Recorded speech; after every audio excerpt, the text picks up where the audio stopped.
Hello, Earth Angel. Welcome to my channel. Welcome back if you're returning. Thank you for joining me here for this moon phase pick a card reading. We are currently moving into the new moon in Aries right now and with a solar eclipse. This, however, is a timeless reading, so whenever you land here, there are likely messages here for you. But currently, excuse me, we are in the new moon in Aries solar eclipse, which is the book ending this eclipse season that we've been in that started with the full moon. So we're in really, really powerful times right now. We just started the astrological new year with the equinox, and we also have Mercury in retrograde, Venus in retrograde, and likely many other astrological phenomenons happening that I don't even know about. But I just know that I feel the energies, and you probably do too. Very, very powerful times.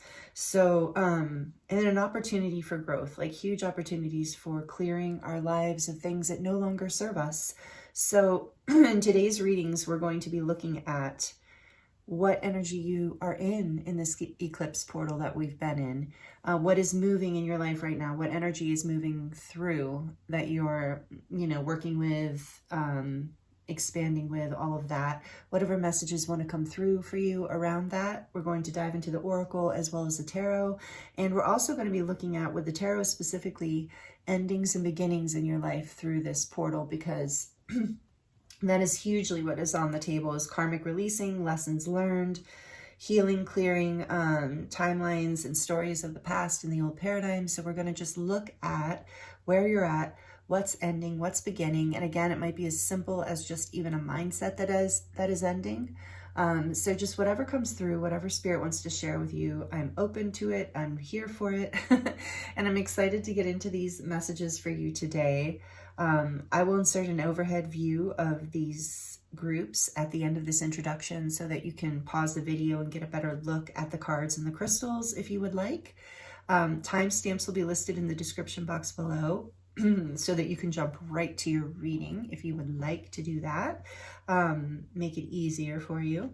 So also in the description box, I'm available for personal readings. Those links are listed there, as well as all the decks I'm using today. I will do a charm reading at the end of each group, so please stick around for that if you enjoy the charms. For group 1, we have the beautiful citrine point with those inclusions in there. Group 1, citrine point with number 70, the thread.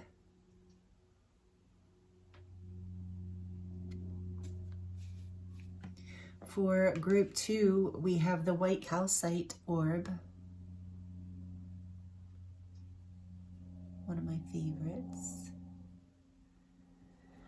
That rests on this mood ring that has these stars on it. And then number 20, the pilgrim.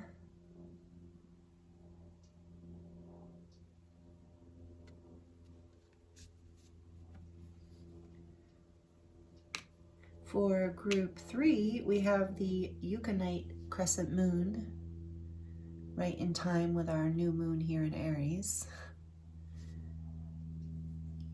Unakite, very beautiful. I love this little piece.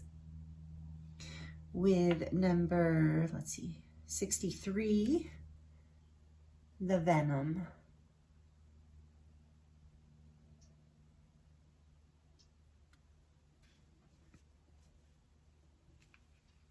So take your time choosing a group. You might feel drawn to more than one group. That's totally fine. You might have messages in more than one group, or even all 3 groups. So just use your intuition, have fun with it, only take what resonates. Thank you so much for joining me here. I appreciate you so much. All the energy exchanges you give, and even just your time. I appreciate you spending your time with me here today. So sending you so much love, many blessings, and I look forward to seeing you in your reading.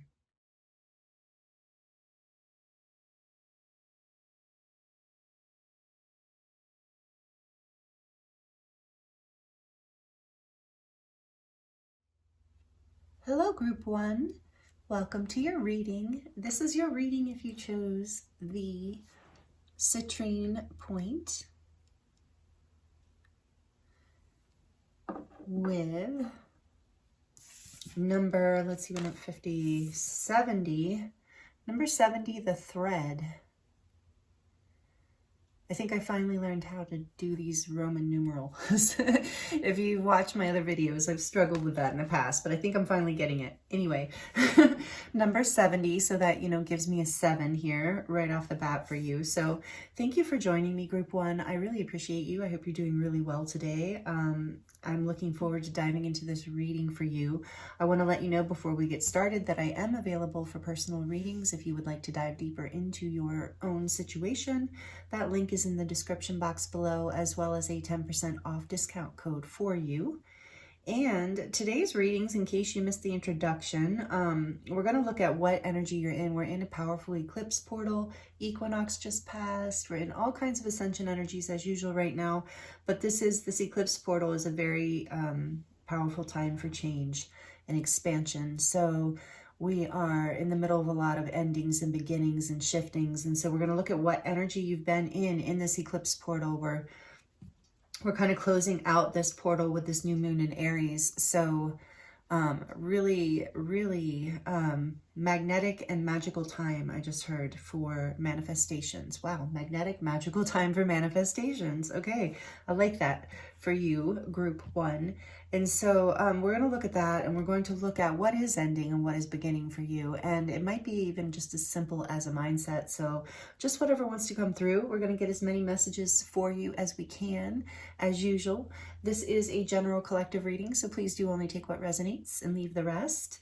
And we're going to do a charm reading at the end of your reading, so stick around for that if you like the charms. Okay, so right away, let's get into your reading, Group 1. What I'm getting from this, you know, the thread is giving me soul purpose energy, like soul calling. So this is a great energy to be moving through the eclipse portal. So it's like, you know, there's all this darkness. I'm struck by all the darkness around. And then there's this rainbow up above, you know, with all of the light and rainbow. And the thread is coming from the rainbow energy, is what it feels like to me when I look at this. It's like you're pulling, you know, maybe you are. Your soul is pulling, calling you from these other dimensional spaces out of the darkness towards your purpose. I'm getting with the rainbow too, you know, a pot of gold. So towards your abundance, I'm really feeling, Group 1. This eclipse portal is about your soul calling. I'm going to read from the book on this just so you can hear her words around this card, because it is quite powerful. The red thread can also talk about soulmates, a calling towards a certain person. But I really feel generally here, this is like a calling for your soul purpose, like your alignment is really being accentuated in this reading and during this eclipse portal. So for the thread, the keywords are the path, the vein, and the circuit. Oh, and I just do want to give a shout out to my cute little kitty here. Oh, just as I say that, she's like, hey, don't forget about me. Bella's here. Maybe she's going to go lay in her little cubby, but she's making an appearance, or she did make an appearance for your reading, and that was significant because she doesn't always. So maybe you resonate with cats, or as a spirit animal, or you have a cat that is very special to you. She's my girl. I love her. So anyway, because to the path, the vein, the circuit, life is a tangle. So much happens simultaneously and circuitously, leaving us grappling for meaning and direction in a network of distractions. When we connect to the energy of the thread, however, we strike the deepest vein in the body. Our whole being responds to its tug. Meaning is pumped through our bloodstream. Our mind and spirits are lifted. We remember who we are and what we came into this world to do. Though this happens on the most profound level, it could be the simplest incident that activates the thread. A song, an image, a conversation heard in passing. No matter how confusing and multi-layered our modern lives become, if we are connected to the thread, we are free. Being tethered to it is the only anchor our heart requires. I love that. So beautiful. This is a great message for you. I feel like I'm feeling a very positive, powerful, expansive energy here for you, Group 1. I feel like I get that you're in a really good energy. even if it's been hard with that darkness there, with the rainbow, you're really ascending through this portal that we're in, through, I just heard the astrological new year. So there's something here about a reset too. What else? What other energy? Wow, that was interesting the way that flipped. Ooh, just as I said, freedom, eagle spirit. And it said, as long as you are connected to the thread, you are free. And you have the eagle spirit, freedom. Yeah, Bella agrees. So there's a new level of freedom coming here in through this portal for you, number 13, which is a 4. So with this freedom, you're building more stability. I just heard you're building the ability to have more freedom in your life. You're building this like foundation for yourself. And if you're wondering what she's meowing at, she's actually playing with her toy. She gets really chatty with her toy. She likes to talk smack to the toy. And on the back of the deck, we have, maybe that's relevant for somebody, I don't know. We have meandering pathway, flow. Number 24, which is a 6. And so that's balance. So you're finding your balance through this experience by going with the flow, by setting yourself free from any kind of sense of needing to control things and just following this pull.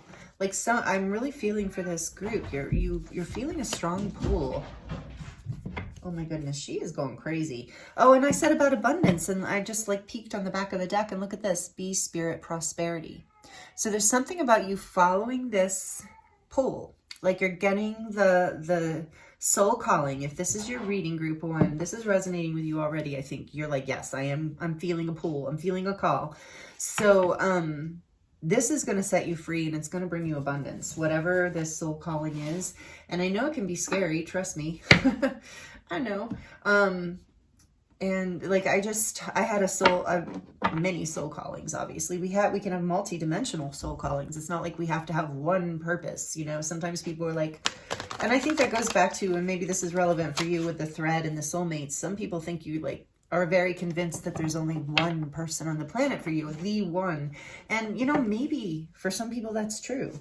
But I think for most people that is not true. I think there are multiple soul connections that a lot of us develop in this life.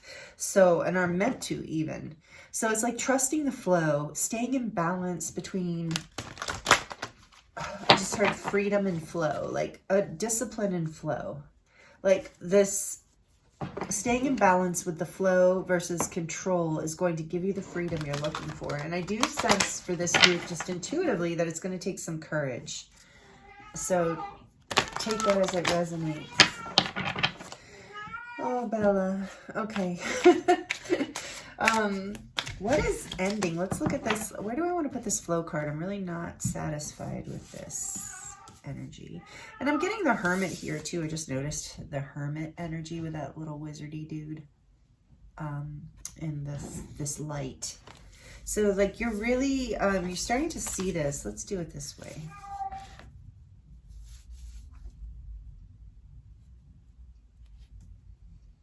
And number 70, I wanted to go back to that 7. 7 is about spiritual growth and expansion, and it can be challenging, but ultimately extremely rewarding. Nope, I still want it in the middle. I don't know how we're going to do this, but it's just going to come together. You would think I would plan a little bit more, you know, but you know, I do. I plan a little and then I let freedom flow. Like this is very much like my way of following that thread. And I was going to bring that example up for you because Spirit's now guiding me to it again. Of like, I just recently started my second YouTube channel. Not because I am like, some of you maybe just like, were like, oh wow. But you know, not because mostly just because of a passion, because of this thread energy. Like for 2 years, I resisted the urge and had so many excuses and reasons why maybe I shouldn't or couldn't. And, you know, eventually I just was like, you know, I have to do this and I don't know why. And so I'm flowing with it and I'm trusting that it's going to bring me abundance and freedom. So I'm really feeling that here for you too. I'm telling you that story because I feel like that might be relevant for you, that, you know, maybe this is something you've been, you know, sitting on for a while. Maybe it's something that doesn't even make logical sense to you. but it's a soul calling and they don't always make logical sense. So what is group 1 releasing, please, Spirit? Let's look at what group 1 is releasing. What is this? The 9 of Wands. Okay, great. Bella, you have so much to say right now. The 9 of Wands. This is the Crow Tarot, by the way, and thank you, Mark, for purchasing this deck for me. Really appreciate the donation. Okay, I don't even know if, Mark, you're watching this video, but if he is, thank you, Mark. And thank you, Marianne, because you also bought me the Crow Tarot. So I want to mention that in case you're here too. So I'm grateful for all the donations. You all are amazing. I love you. And it's never required, of course. If you're watching, you're like, what? Never required, but I do appreciate it so much. Oh, we lost a candle here. Hold on, let me change this out while I'm continuing on. I have another one here all ready to go that I had already cleared and set up because I knew some of these candles were going to be going out. Sometimes I'm so deep in the channeling that I miss that the candle dropped out, but okay. So a fresh light, that seems relevant too. What is ending? What are they letting go of? What is group 1 letting go of, please, Spirit? Yeah. Queen of Wands.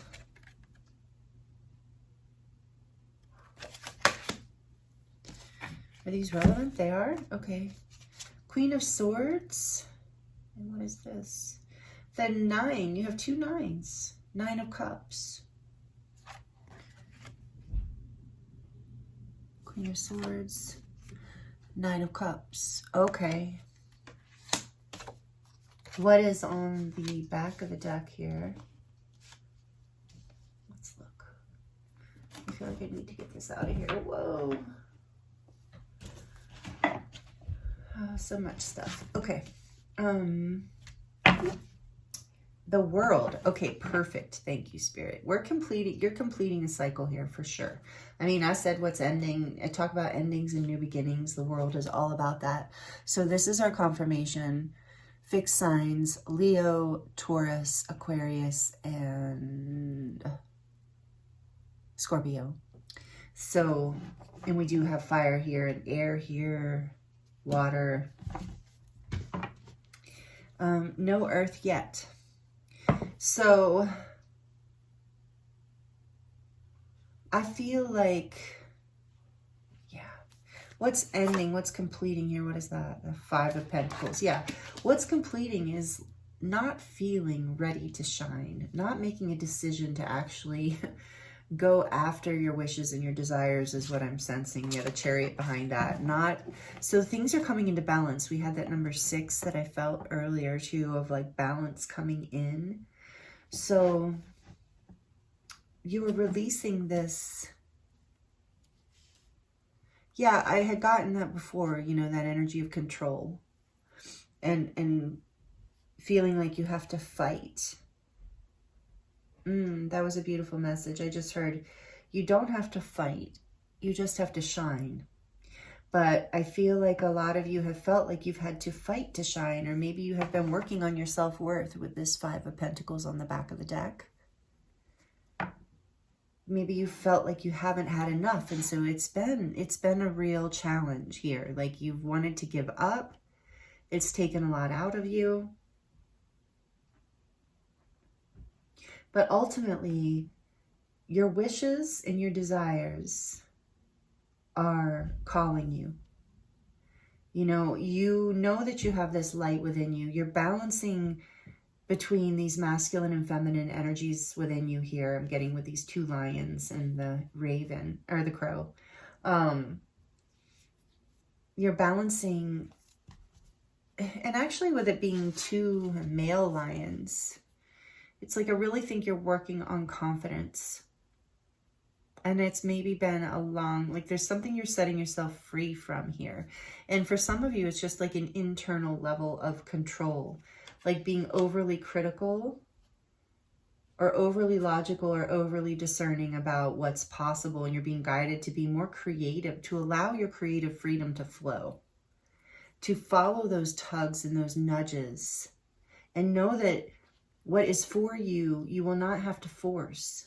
You will not have to fight for in that way. Like, you will have to fight sometimes, but there's an energy that has been in your life, I'm sensing here, where you have been fighting for things in a way that hasn't been serving you. It's been bringing in all this darkness and like a feeling of things just closing down on you, when really you were just trying to get to this rainbow.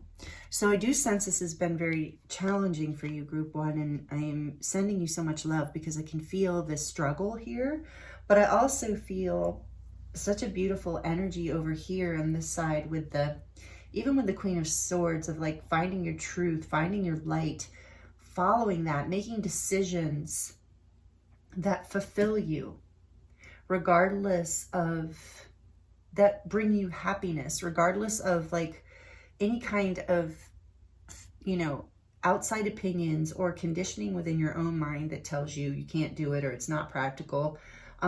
You're releasing that, and you're allowing your soul to bring you into your sovereign power, and that brings you into your light. Yeah, okay, so another candle went out. Excuse my arm in front of you. Another candle went out in your reading. So interesting. I didn't think we were... Sorry, I didn't think these candles were that close to the end. So I think this is significant, you know? It's like, I just heard that you've been burning yourself out. This 9 of Wands. And it's like you're ready to set yourself free and take this new path. With this meandering pathway, I feel like with this Hermit energy that you've taken, and we had 2 9s. That's the Hermit, number 9. It's the, you know, you've been working on yourself. You've been coming into a new level of self-love, self-value, self-worth. And I'm not saying, you know, take it as it resonates. Like, maybe you already have a really wonderful sense of self-worth. And that's great if you do. But, you know, I feel like that's one of those things that we're constantly cultivating and working on. And whatever's going on here, there has been something that's been holding you down. I'm really getting that around with the darkness around the thread. It's like, yeah, you know, look here too. And the sun is coming up out of those clouds. It's like you haven't been able to even maybe see how you could do this. And it's all because you weren't seeing your true value, and you weren't allowing yourself to just be creative and resourceful. And I just heard, like, where there's a will, there's a way, and willing to take the risk on, you know, doing what you want, what makes you happy, following your own personal freedom. I feel like also with the Hermit and the meandering path and the Eagle, I'm getting this sense of like, whatever this ending is, it's like calling you forward in this new cycle that you're coming into. That's what's behind the scenes here, is a cycle is breaking and a new one's starting. And it's guiding you onto a path. We got that already, of abundance, you know, that's going to bring you out of this darkness and into that rainbow energy. So let's look even. What is new? We're going to look at the new beginning here. So that's what's ending. You're ending this sense of, you're completing a cycle of not allowing yourself, like, it's like I heard you have competing parts of yourself. The part of you that wants to come into confidence and shine and really like put yourself out there is in conflict with the side of you that is asking you to be reserved and practical, and is maybe even like just kind of still healing from some past wounds that, you know, but you're completing this cycle. You're setting yourself free, and you're about to, with the Hermit energy too, it's like you've taken the time to go within, and maybe you've been kind of keeping to yourself for a while. But if this is your reading and this is your message, you've been feeling this pull. And I really feel like Spirit's saying this is going to bring, you know, that message just came through again. And I see the King of Wands here in Temperance. Yeah, like this, following this energy is going to bring you into a new level of ascension for yourself, like a new level of confidence, freedom, power. I heard for some of you even a new career path. So if that resonates for you. So what's this? What's beginning? What's new? What is this new beginning in this eclipse portal for group 1? Tell us about this. What's beginning for them through this? The Emperor. I love it. Number 4. So you are, this is saying you're literally coming into your power. And what did I just said about healing the masculine energy. And this is the Emperor. This is the divine masculine energy in the deck. And it doesn't matter if you're, your gender. It has nothing to do with that. It's just that masculine energy of strength, action, knowing, confidence, like not very grounded, very centered, very secure. In your power, in your sovereignty. And I was getting that here with these 2 queens. This sovereign energy. I love it. Okay, so some sort of stability is coming in through this. What else? And I said that balance between masculine and feminine too, with flow being very much the feminine energy. And it's number 6, and that is that balance. It can be the Lover's card of making a decision too for your soul's love. Like, for your passion, for your purpose, or for that person that is lighting you up. So let's see. What is the new beginning here for group 1, please, Spirit? What do you want to share with them about this new beginning in this eclipse portal? Oh, jeez. We're going to do that again. What else for group 1? Death, all this major arcana. So this is huge. Number 13, Scorpio energy. And you can be any sign. I'm just calling up the strongest energies. The Emperor is Aries. But you have a lot of Scorpio energy here with the World and Death. I'm sensing a lot of Scorpio energy of like this rebirth, this transformation. So, okay, what's the new beginning, please, Spirit, for group 1? Tell us about their new beginning. What's going on for group 1, their new beginning through this eclipse portal? What else can you tell us? Another major arcana, the Star, number 17. Aquarius energy. Wow. Wow. Group 1. Your purpose, you're about to come into it. That's the new beginning. It's going to be some of you are rising stars. Wow, the Wheel of Fortune.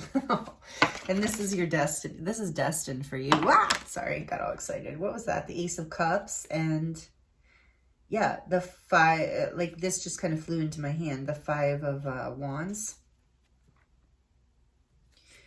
But the back of the deck was actually the Ace of Cups. Let's see. But here's the Wheel of Fortune. So another major arcana, number 10. Holy moly. Ace of Cups in the back of the deck, right? 1, 2, 3. I'm trying to do the same. Let's get one more.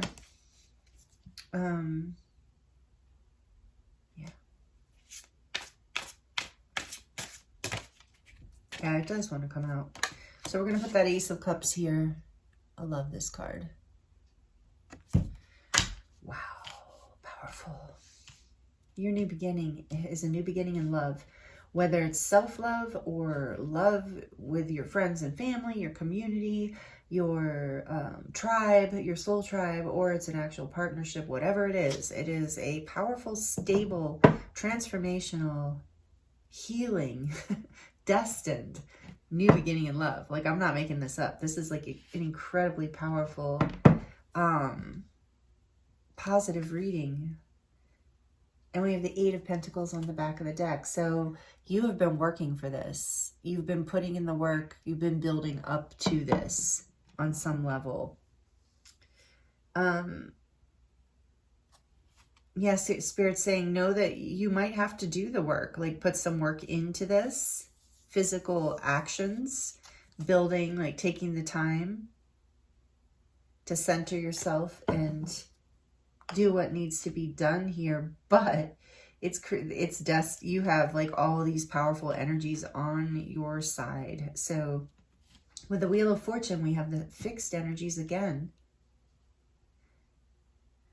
So with flow here and so much fixed energies too, I do feel like there is this message of like making sure with the Ace of Cups too, staying in your heart space, you know, staying connected to like your truth. And I'm getting like the true North Star here with this star deck right now, or with the star card right now, is like, stay focused on your true north. It is your destiny. There is a new beginning here coming in that's going to just light your heart up. I just feel like, look at that in this image, the crow is just rising up out of this.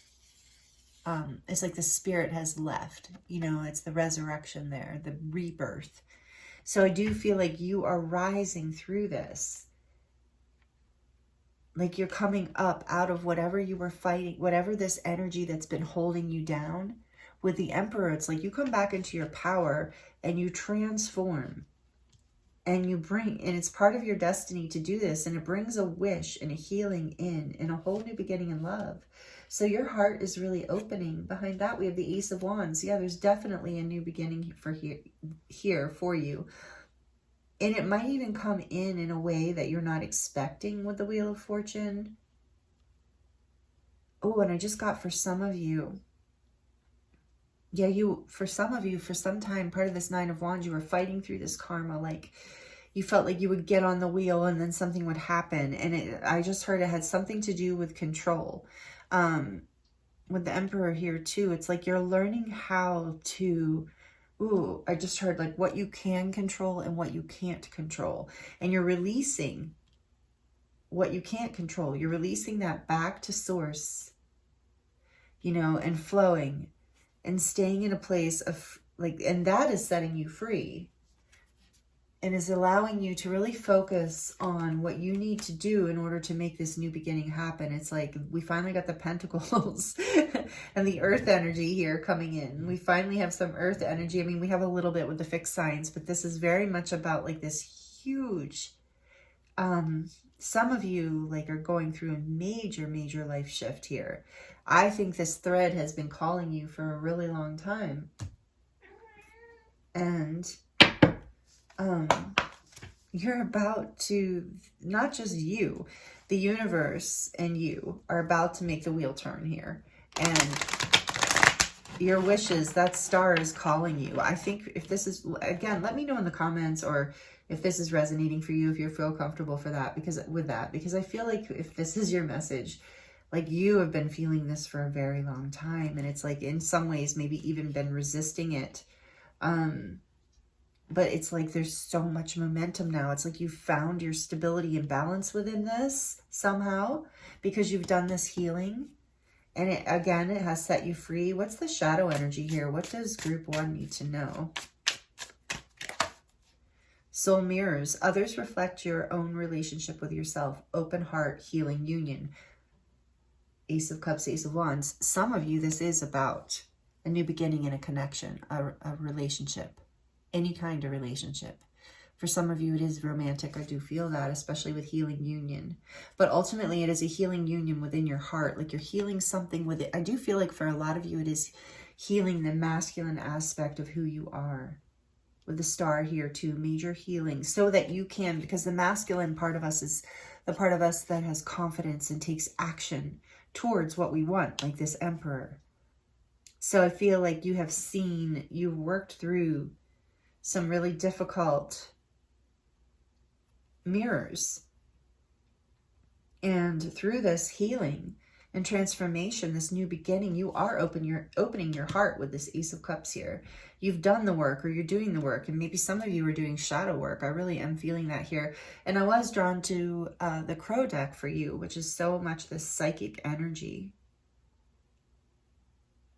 An energy of connection with others too. The crows, you know, they hang out in groups, you know, they're very community oriented. So take that as it resonates too.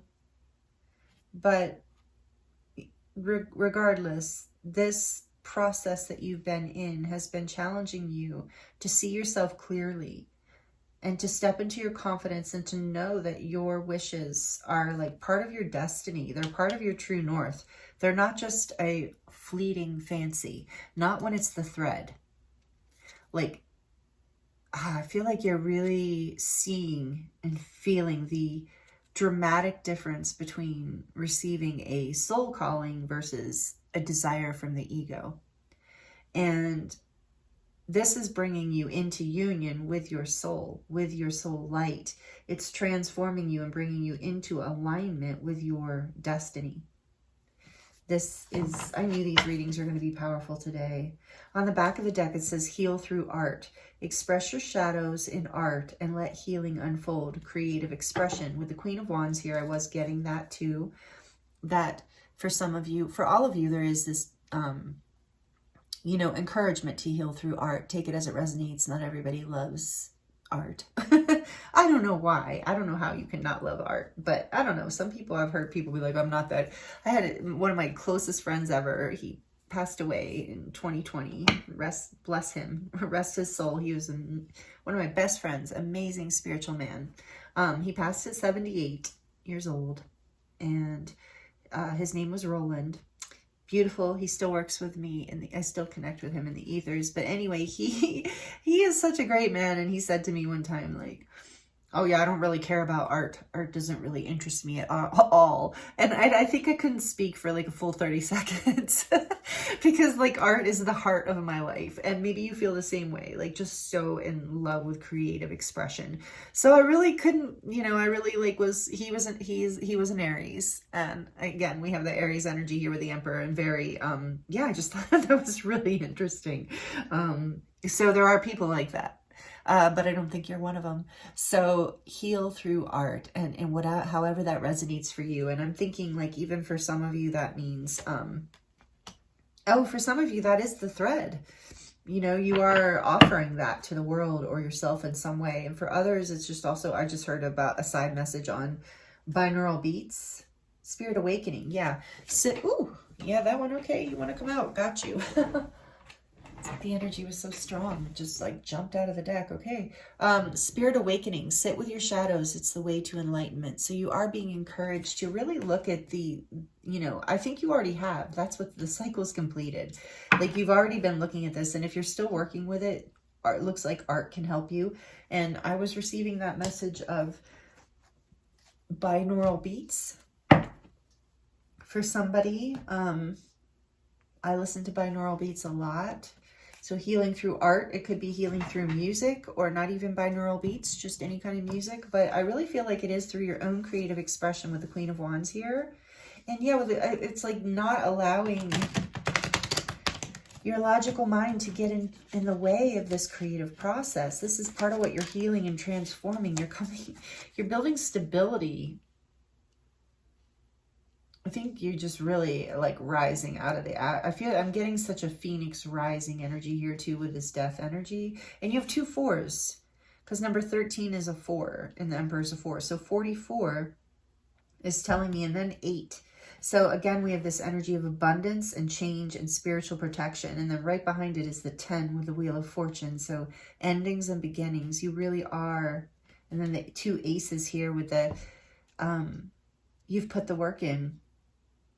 And as you put the work in, you're literally coming into your destiny. Like a door is opening. I'm really feeling that, because you're following this tug.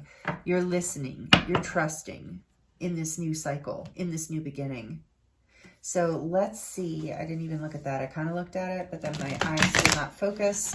Let's get just a little bit from this deck. I was kind of drawn to. Let's see. Can we get any more information for group 1 about what's going on here? For them, what are they coming into? What's changing? What's changing for group 1? No, really? Oh yeah, I said open doors. Didn't I just say that? Yes.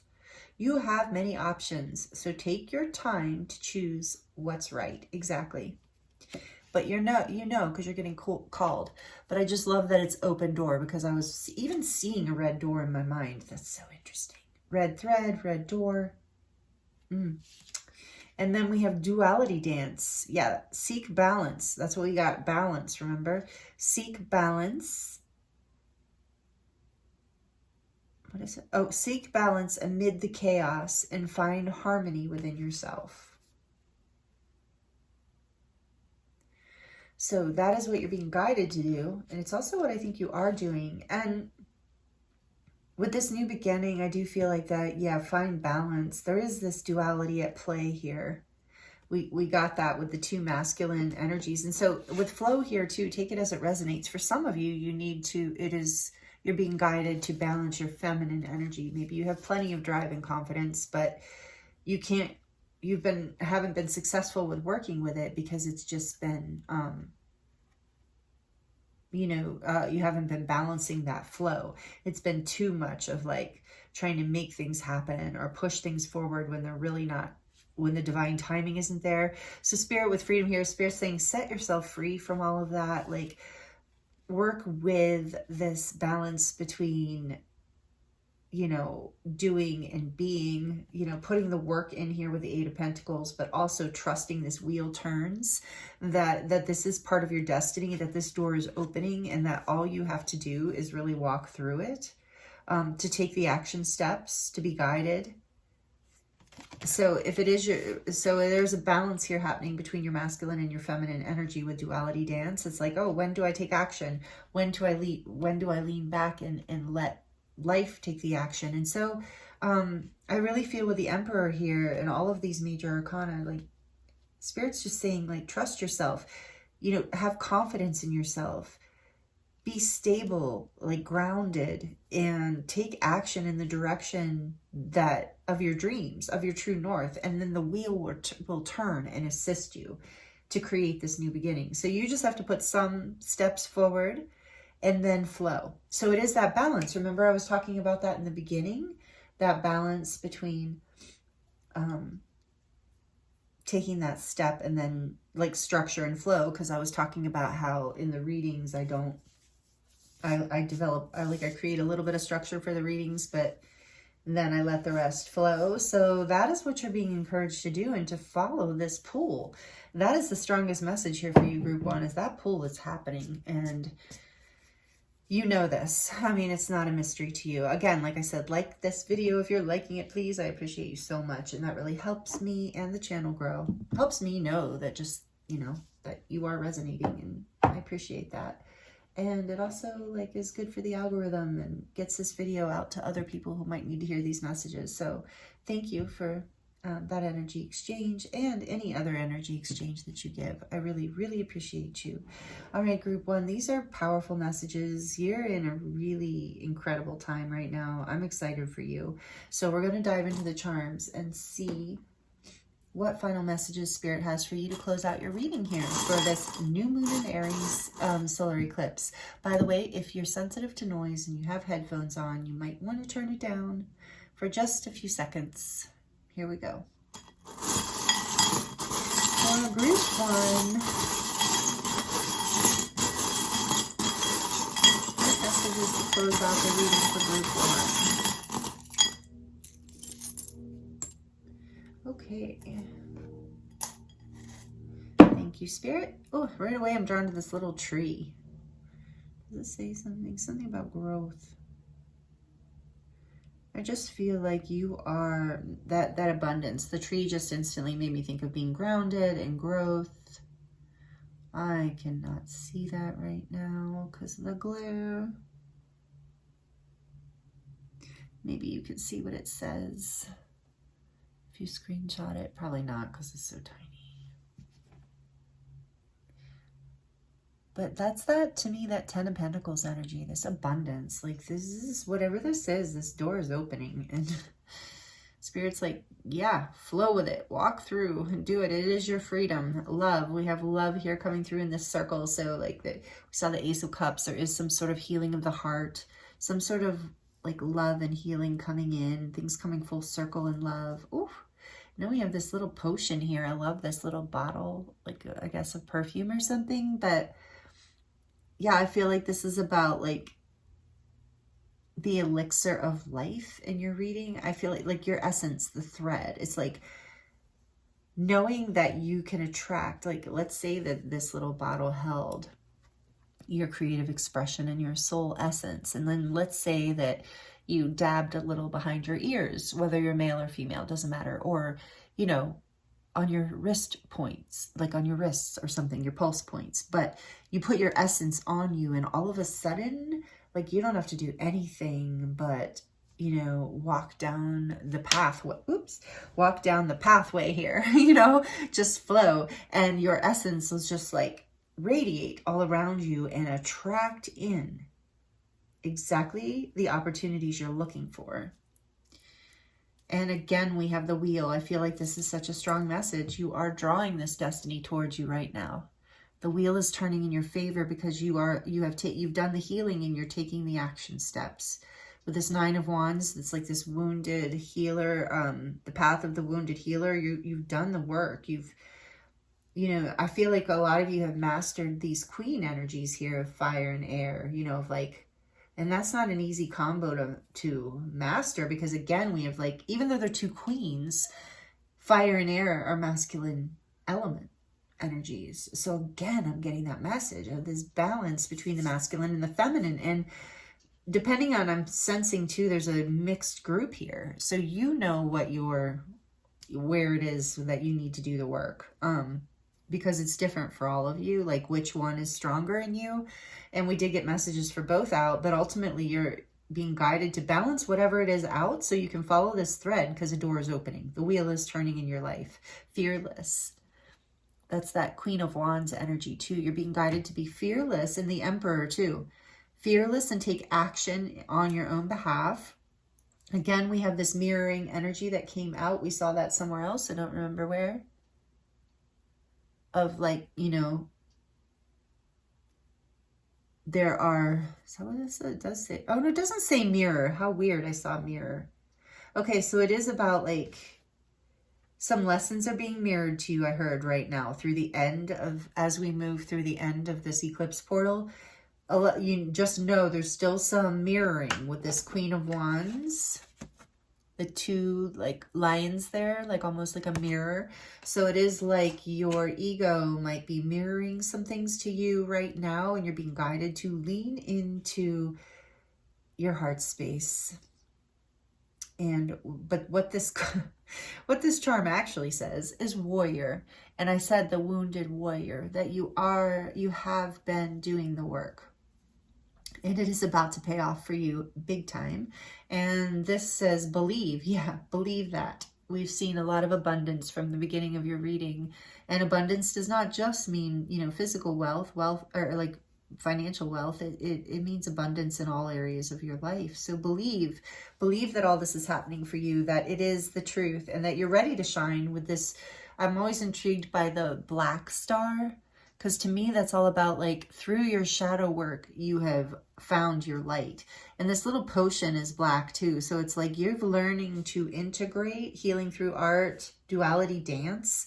You're learning to integrate these different parts of you, and they're making you like this, like into this frequency of like this fearless warrior who can create, you know, their dreams and their wishes come true in this life. Like you're really, I feel like through this eclipse portal group 1, you're really coming into your power, and it's beautiful. It feels amazing to be channeling this for you. And this, I thought that's what this was going to say. What's for you will not pass you by.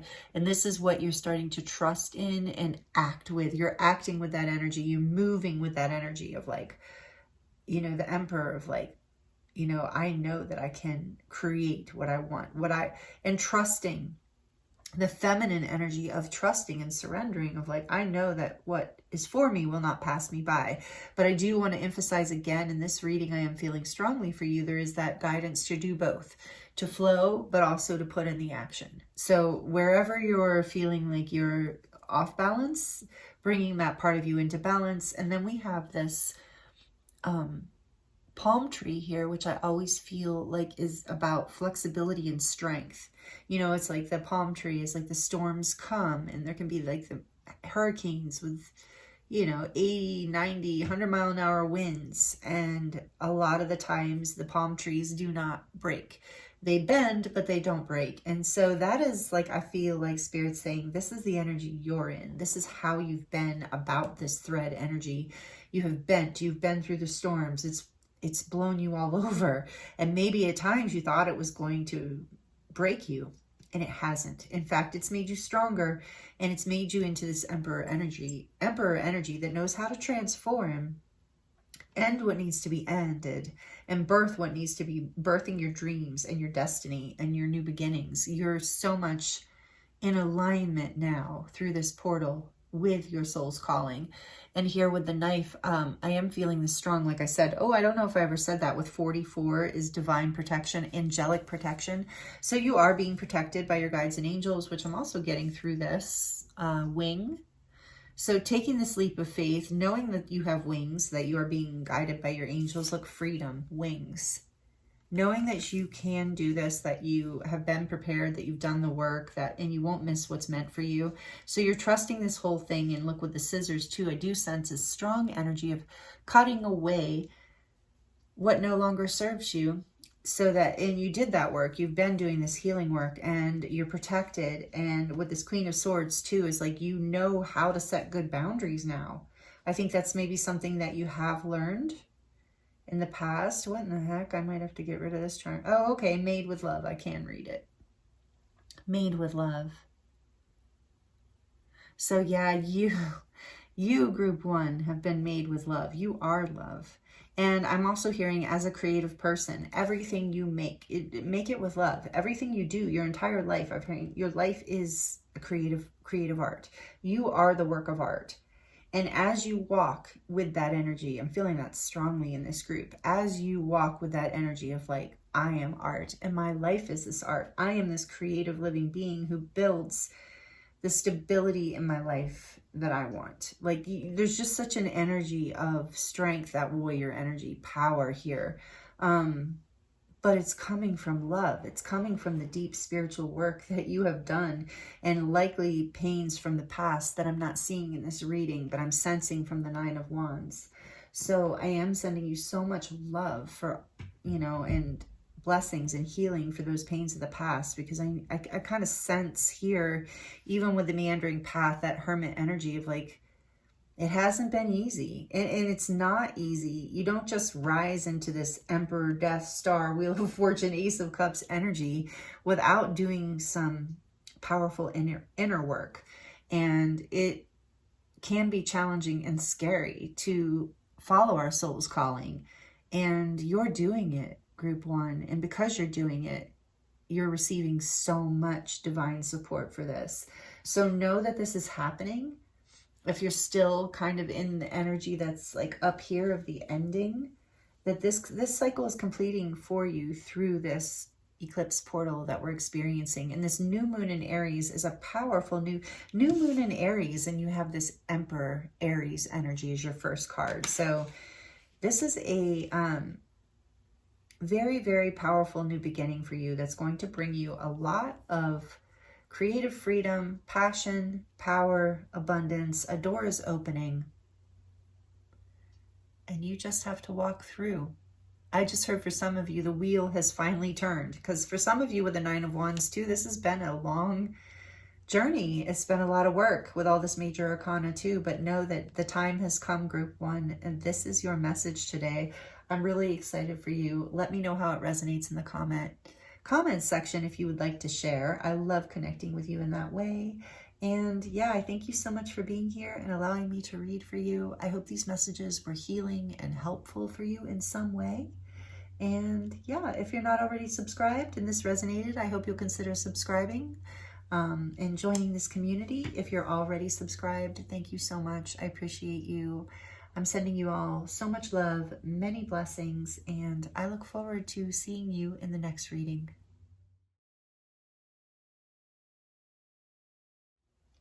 Hello, group 2. Welcome to your reading. This is your reading if you chose number 20, the Pilgrim, and the white calcite orb. Honestly, I know I said it in the intro, but one of my favorite stones. I'm not even sure why. I just really love this. I love holding it. I love looking at it. And it is sitting on a mood ring that my little nephew gave to me when he was really little as a present. but it's so pretty with the stars. I guess he thought Aunt Jen reminded him of mood rings and stars, even at a young age. So I love that. That works for me. Okay, so welcome to your reading group 2. I'm really excited you're here, and I'm excited to get into these messages for you today. Thank you so much for joining me and spending your time with me. I really, really, really appreciate you.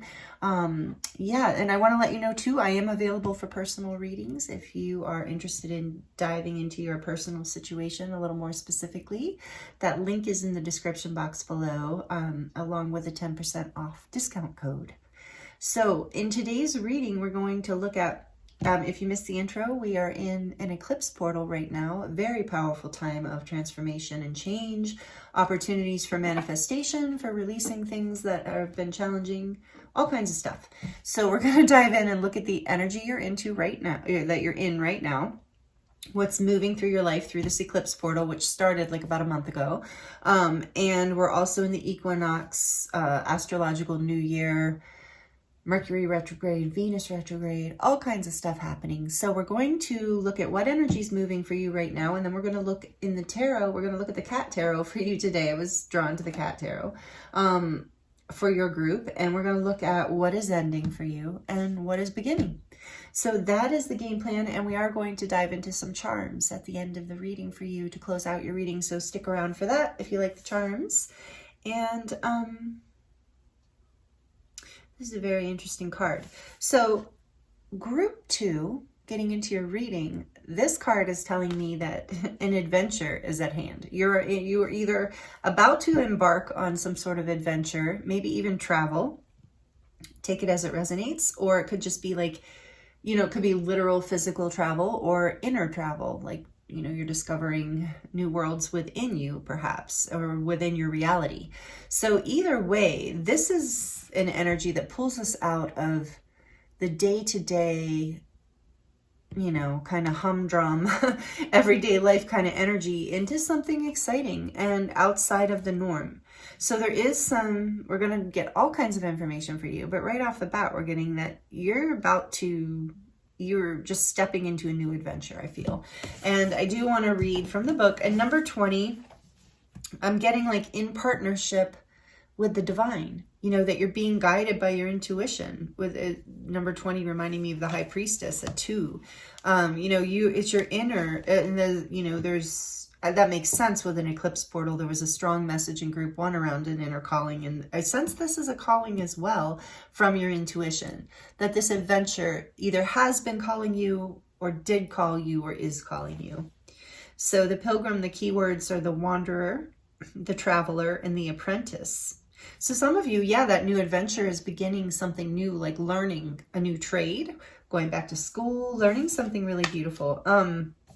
So for the pilgrim, an outward journey is always an inward journey.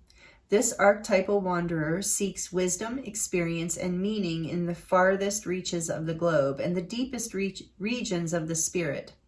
Others will wonder when the pilgrim will settle down and claim a more conventional life. But the pilgrim knows that the heart belongs in motion.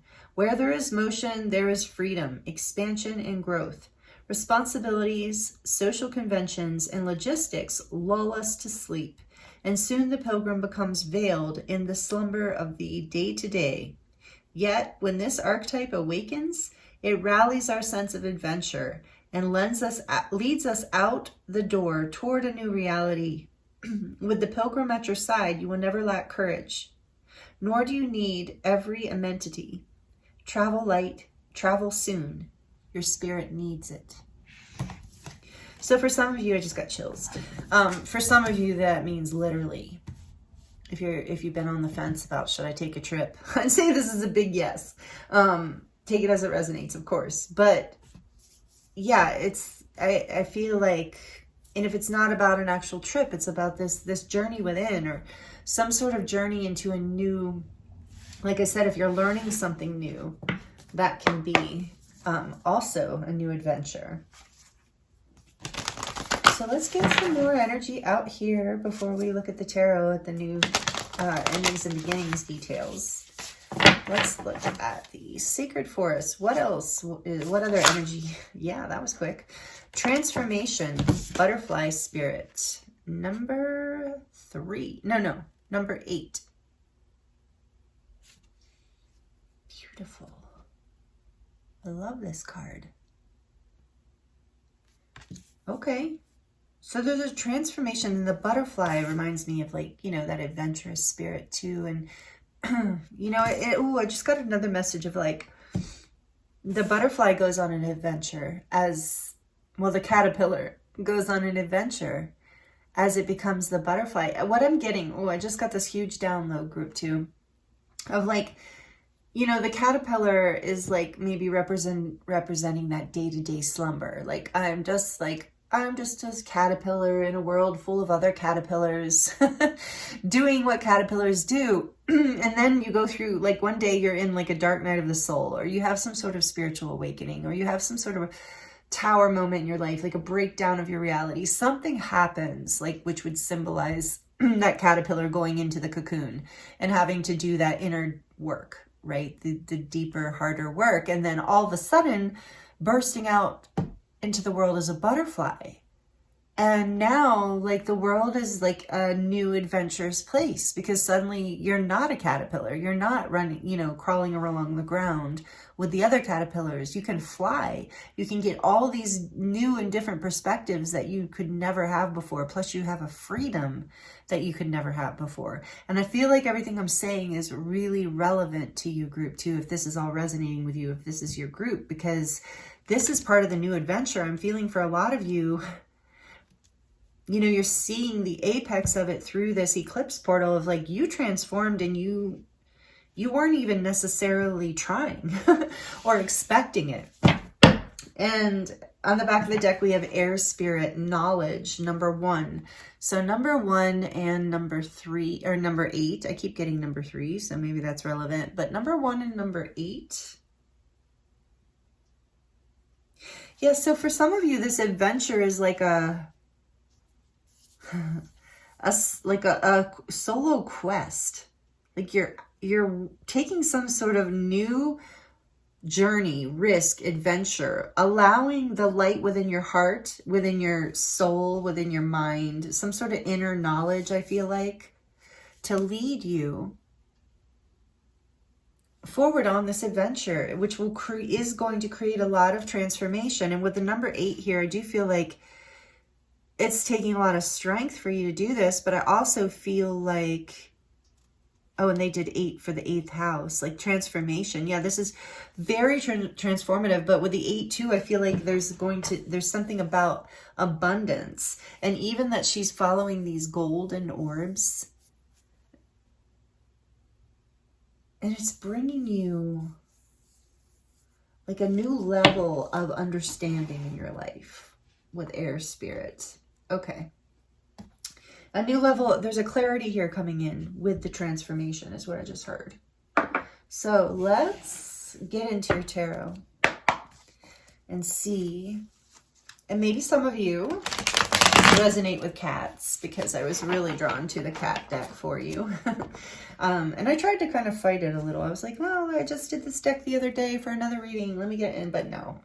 And this deck does honestly challenge me a little bit. It intimidates me to use sometimes but the more I use it, the better, right? So I have the little book next to me, because sometimes I cannot tell what the cards are in this deck, but I'm learning like what they're representing. But anyway, I don't know if any of you anyone else has this deck and has had that issue in getting to know this deck. Let me know if you did, because I would love to, I'd love to know that I'm not the only one that struggled with understanding this deck. I'm like, what is that? Okay.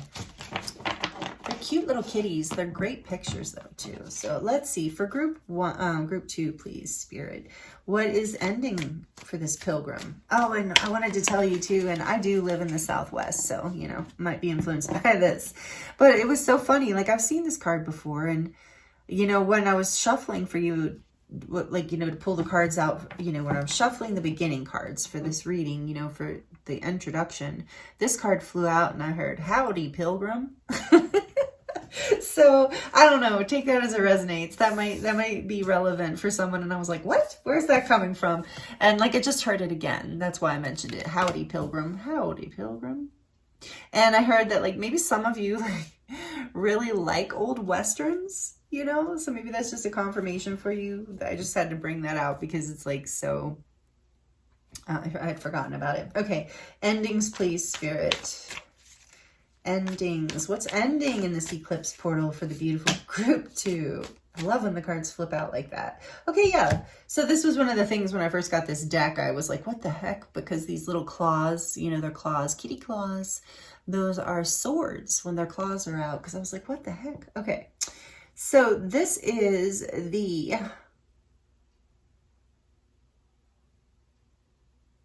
Is it? Yeah, it is. This is the 9 of Swords. 9 of Swords with... So cute. Is that a 5 or a 9? Oh, a 10. Sometimes you have to count them. Yeah. The 10 of Wands. So cute. 10 of Wands. And my little Bella Kitty, she's actually in the cubby. I don't think you can really see her. She's like, cause she's a tortie too, so she really blends into the cubby. Like I have to get really close up to her sometimes to see if she's even in there. But she was out for group 1. I don't know. She just, every now and then, I don't know what makes her come out or not come out. But anyway, maybe she figured since you have the cat tarot, she can take a nap. She doesn't need to represent that energy here. Okay. Not easy energy in the past of what's ending here. But it's good because you're ending anxiety. You're ending burdens of some sort. What is ending for the beautiful group 2? What is ending? What is ending for the beautiful group 2? Oh, nice. The 4 of Pentacles.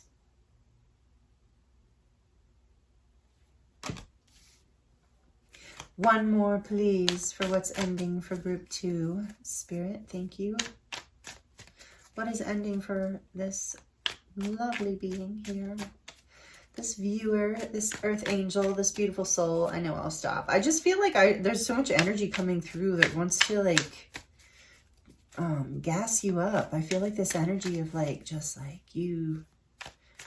Let's see how that comes through here in the reading. Okay. One more, please, Spirit, for the beautiful group 2. What is in the past? What are they leaving behind here? The Queen of Cups.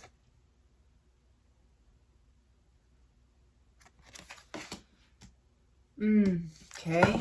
And the back of the deck, we have the Knight of Cups. Cute.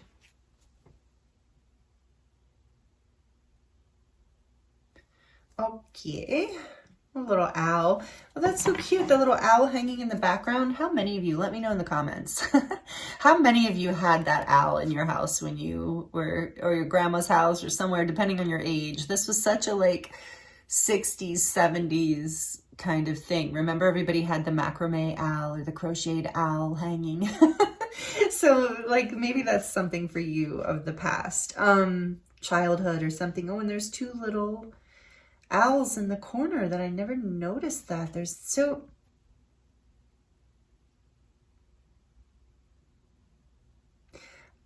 I feel like there's been in the past a lot of anxiety and burden and holding back of love. Even though the Knight of Cups, because this is the, you know, behind what's hidden. So there is this desire in your life for love. Take it as it resonates. It doesn't have to be romantic love. It can be self-love, love from spirit, love for life, love friendships, whatever it is, in this, since this is a general collective reading.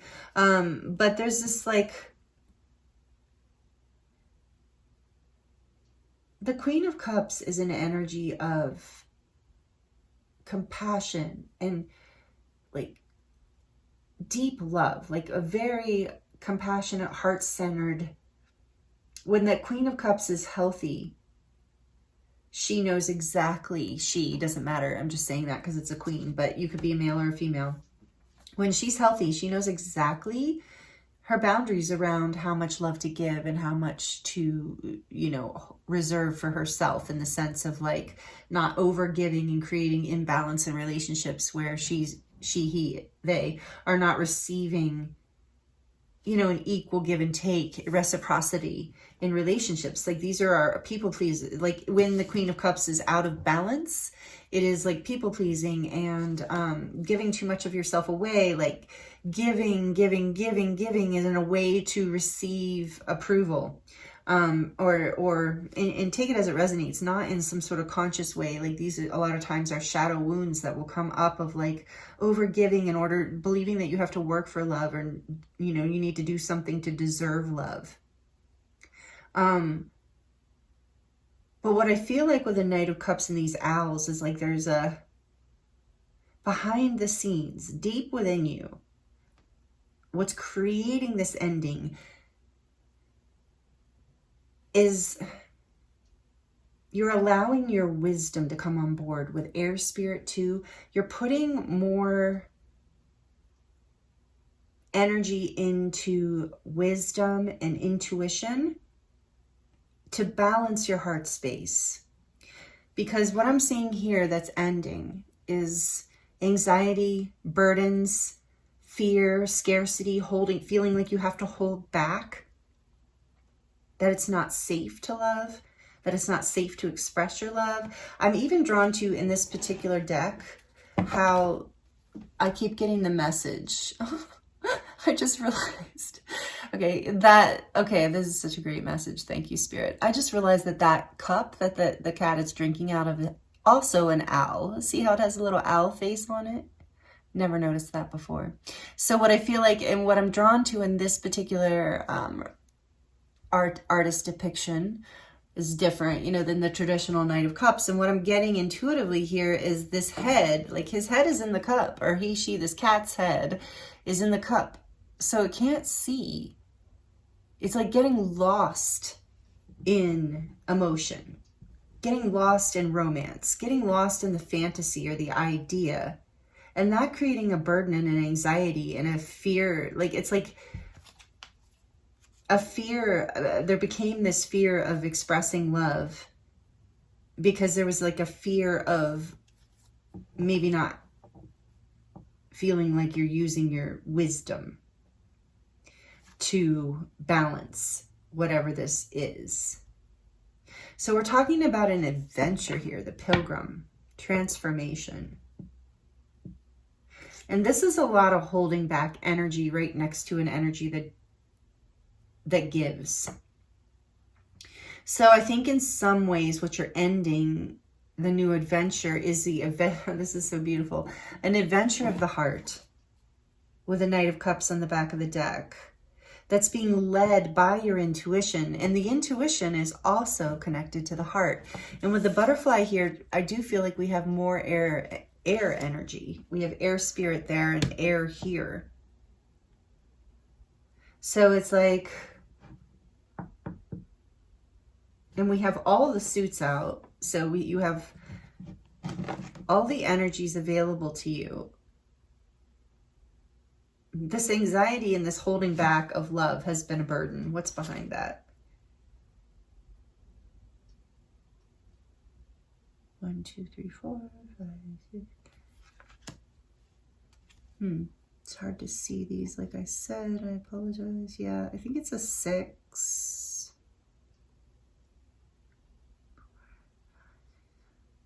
No, it's a 7. That's okay. 7 of... Oh, that explains it. 7 of Swords. Yeah, so there has been in your past, you're ending a pattern of deception in love.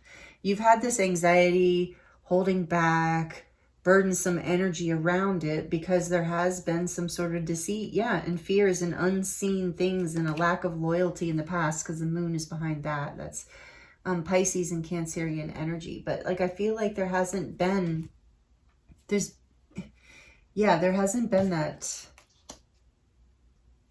safety. So this is what's ending. We're going to look more. Let's get into it more here. And do I need to? We're going to remember that the 7 of Swords and the moon were there and the Emperor behind that. So yeah, I can feel this coming. Let's see what this new beginning is. This is, actually, I want to get one more thing here, just because I'd like a little more information around this Queen of Cups before we go into the new beginning. Let's look at the ending. What is this Queen of Cups here for? Tell us, please, Spirit, just a little bit more about this Queen of Cups energy. Yeah, the moon. The moon came in. It did want to come out. Number 18 is the moon.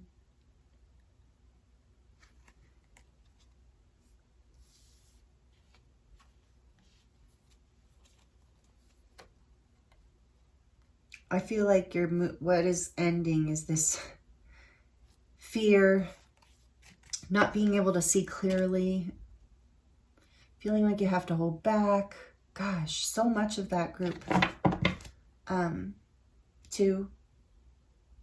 So again, Pisces and Cancer energy. So there's a lot of emotion here, even though we have all the suits out and we have the air out. So in a way, I do feel like this is, oh yeah, okay, an adventure of the heart that you're coming into, because there's this fear of going into the heart. There's anxiety, there's burdens, there's holding back, like feeling like you have to, like scarcity, like you have to protect your love, you have to hold on to your love, you can't share your love, keep not being able to see, not being able to follow your intuition in love, but being blinded by the emotions. And I'm getting, for a lot of you, it's being blinded by is something from your past. It's some sort of conditioning of the past or karma of the past, some sort of pattern that you got into. My left ear just started ringing. I'm not sure why. So take that as it resonates. Maybe that's for you.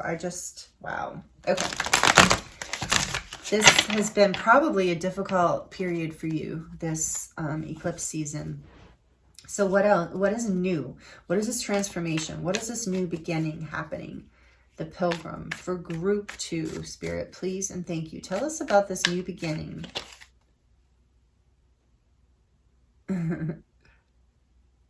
Eight of Cups. I think it's so cute when cats do that, when they put their hands in the water. Again, though, there's like this idea of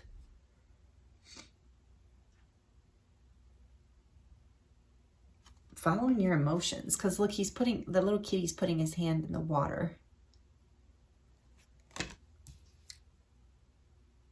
Leaving the empty cups aside and following emotions, allowing that emotion to flow. And even like, I felt like this is like dipping your toe in. So this is an adventure, but it's like you're walking towards this adventure. Okay, let's see. Walking away from the things that were not making you happy.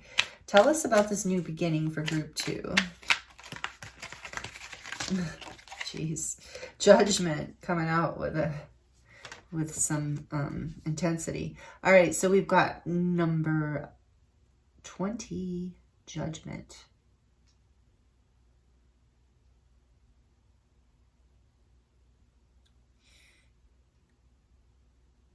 Wow, I love that there's an Egyptian cat in the background. There's so much in this card, and he's got his little paw on a feather. This is good, group 2. An awakening is like, this is a wake up. Coming back to life after this is like that past stuff is not the best energy, to be honest. So tell us a little bit more, please, Spirit, about group 2's new beginning. What's going on here with group 2's new beginning? Do they need to know? Death, 2 major arcana here. A lot of Scorpio energy. Both of these are Scorpio. Judgment and death. Oh, I just got chills. Okay, one more, and then we'll look at the back of the deck about this new beginning, please, Spirit, for the beautiful group 2. Whoa, okay. Look at that. It wanted to fly out in reverse. And it's the beautiful 10 of Cups.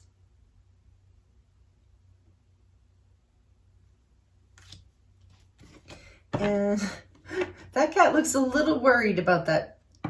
I mean, it's just such an interesting depiction of the 10 of Cups, because it's usually such a, you know, it represents happiness, but then there is that cloudiness in the background. Interesting. Okay, and then the back of the deck, the High Priestess. There's that Pisces and Piscean energy and Cancer energy again, showing up with the Moon and the High Priestess. And I said something about the High Priestess, didn't I, earlier? Was that this group? With number 2? Yeah, with 20, the High Priestess. It's like your intuition. So what is the new beginning here?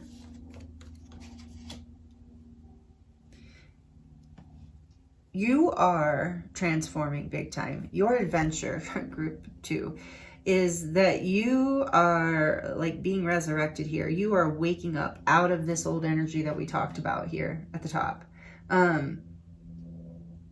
Your death is also representing transformation. You have that here twice. Isn't this cute? In the second side note, vacuum. I mean, the vacuum really would represent death to a cat. Even though it's not going to hurt them, they really do not like it. But we have the white butterflies here for this, like, and 2 feathers. And so, again, this is reminding me of an owl feather. Oh, no, it's not a feather. It's a tail. Oh, that's funny. But okay. But I saw an owl. I'm seeing all kinds of weird stuff that isn't actually here in your reading, group 2. Very intuitive messages coming through. So there's a huge awakening, transformation. Some of you might feel a connection to ancient Egypt. Take it as it resonates. That's it. With Pilgrim here too, I do feel like maybe some of you are traveling to Egypt. I just felt that somebody... I've been there once when I was like 19 years old on a semester in a like study abroad trip, semester at sea. It was incredible. I would love to go back. I have a friend who lives there. Amazing. But anyway, there's this strong energy of you transforming your life. What with the... See, with the 10 of Cups spinning out the way it did, and it showed me reversed, but I know the way it spun, it was giving me this message of like, especially next to death and the High Priestess, is like you are learning to lean into your intuitive power and follow your emotions. You're transforming being in this energy of fear, burden, and lack around the things in your life, the things or people in your life that you love. You're ready to take a new journey. Here with the 8 of Cups, you're ready, and the Judgment, you're ready to walk towards the things in your life that light you up and bring you happiness, and to walk away from the things that you know are not going to bring you this 10 of Cups energy, this energy of the rainbow and happiness.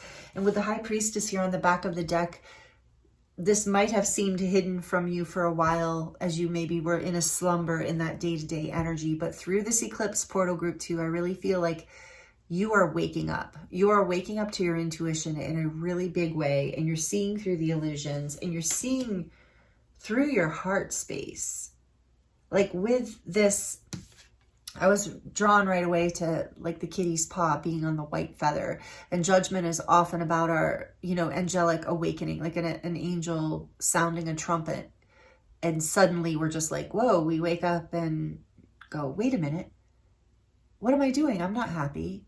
Wait a minute, I can make a different choice here. I can do something different. And so you're being called from deep within. And the new beginning is you are walking away from whatever this energy is.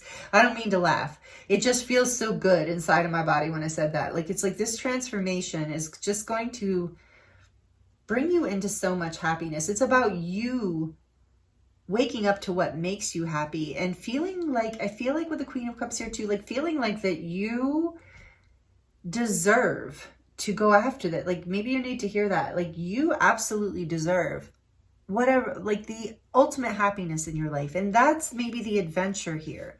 Is like, wait, I don't have to, excuse me. See, there's the throat closing up. Yeah, like I don't have to stay stuck. I don't have to play small. I don't have to hold back. I don't have to feel burdened and anxious in love. I don't have to keep my head down. I can walk away from those situations and walk towards this energy that is transformational, and where my intuition knows is leading me. And then with death here, it's like you are letting, and Judgment too, it's like this is a huge awakening in your life. This new beginning is a beautiful awakening that leads you away from the things that weren't making you happy and give you the opportunity to find the things that do. That is the adventure here for you. And what's behind that? The 9 of Wands. No. The 4. Okay, I was going to say, it looks like the 4 of Wands. It is. The 4 of Wands. I mean, wow. The new beginning is something to be celebrated, group 2. It is stability, happiness, maybe a new home, maybe a new family, a new job, a new friend group, something with stability that brings you happiness. And look how happy this cat is, like just sniffing the flowers and enjoying life. Enjoying creating stability in a heart space with others, like where there is something that you can actually celebrate and build. Your heart, with the Hierophants behind that, where there's commitment and a sense of happiness, stability, celebration. Wow, group 2. This is a huge adventure. And you know what? You might even, I'm sensing here intuitively with the moon too, this might even feel a little scary to you on some level because it is so different. And with the Pilgrim, it's like I sense that part of the new adventure is that you're breaking out of the box of some sort of belief system or conditioning that made you think that you couldn't open yourself to this path, whatever this adventure is for you, whatever this is that you're awakening to and creating this huge new beginning with. Whatever you're letting go of and walking towards, your intuition knows. The Queen of Cups and the High Priestess, group 2, you are highly intuitive. If not always, then at least right now. And with the Scorpio, you have Scorpio twice and transformation. So through this eclipse portal, you're transforming. But I love that the 4 of Wands is on the back of the deck. This is an ascension portal. This is you up-leveling into so much more happiness in your life and overcoming what doesn't make you happy.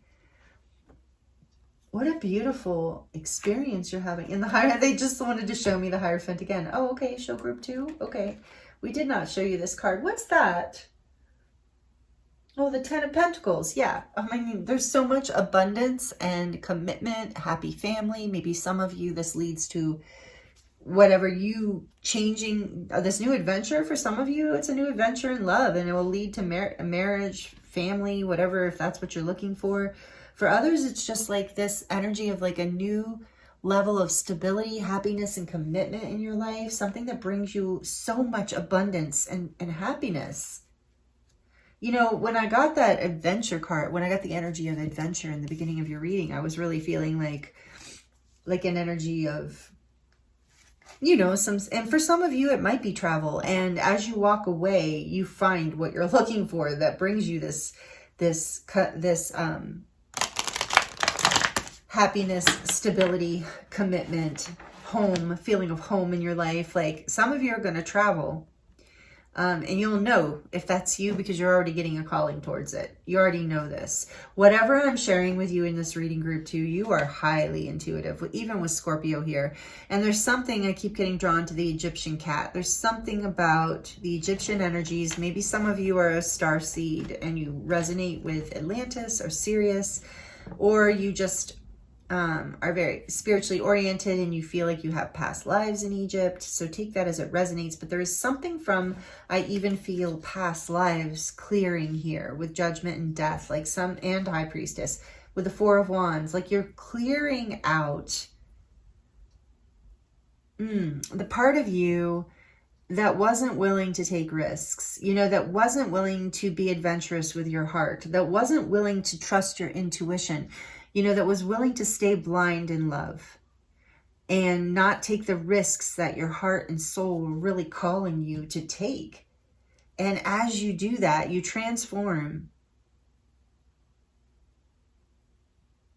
Yeah, with the High Priestess here too, and knowledge, I do feel like there is this deep knowledge within you that is leading you forward, also with Scorpio.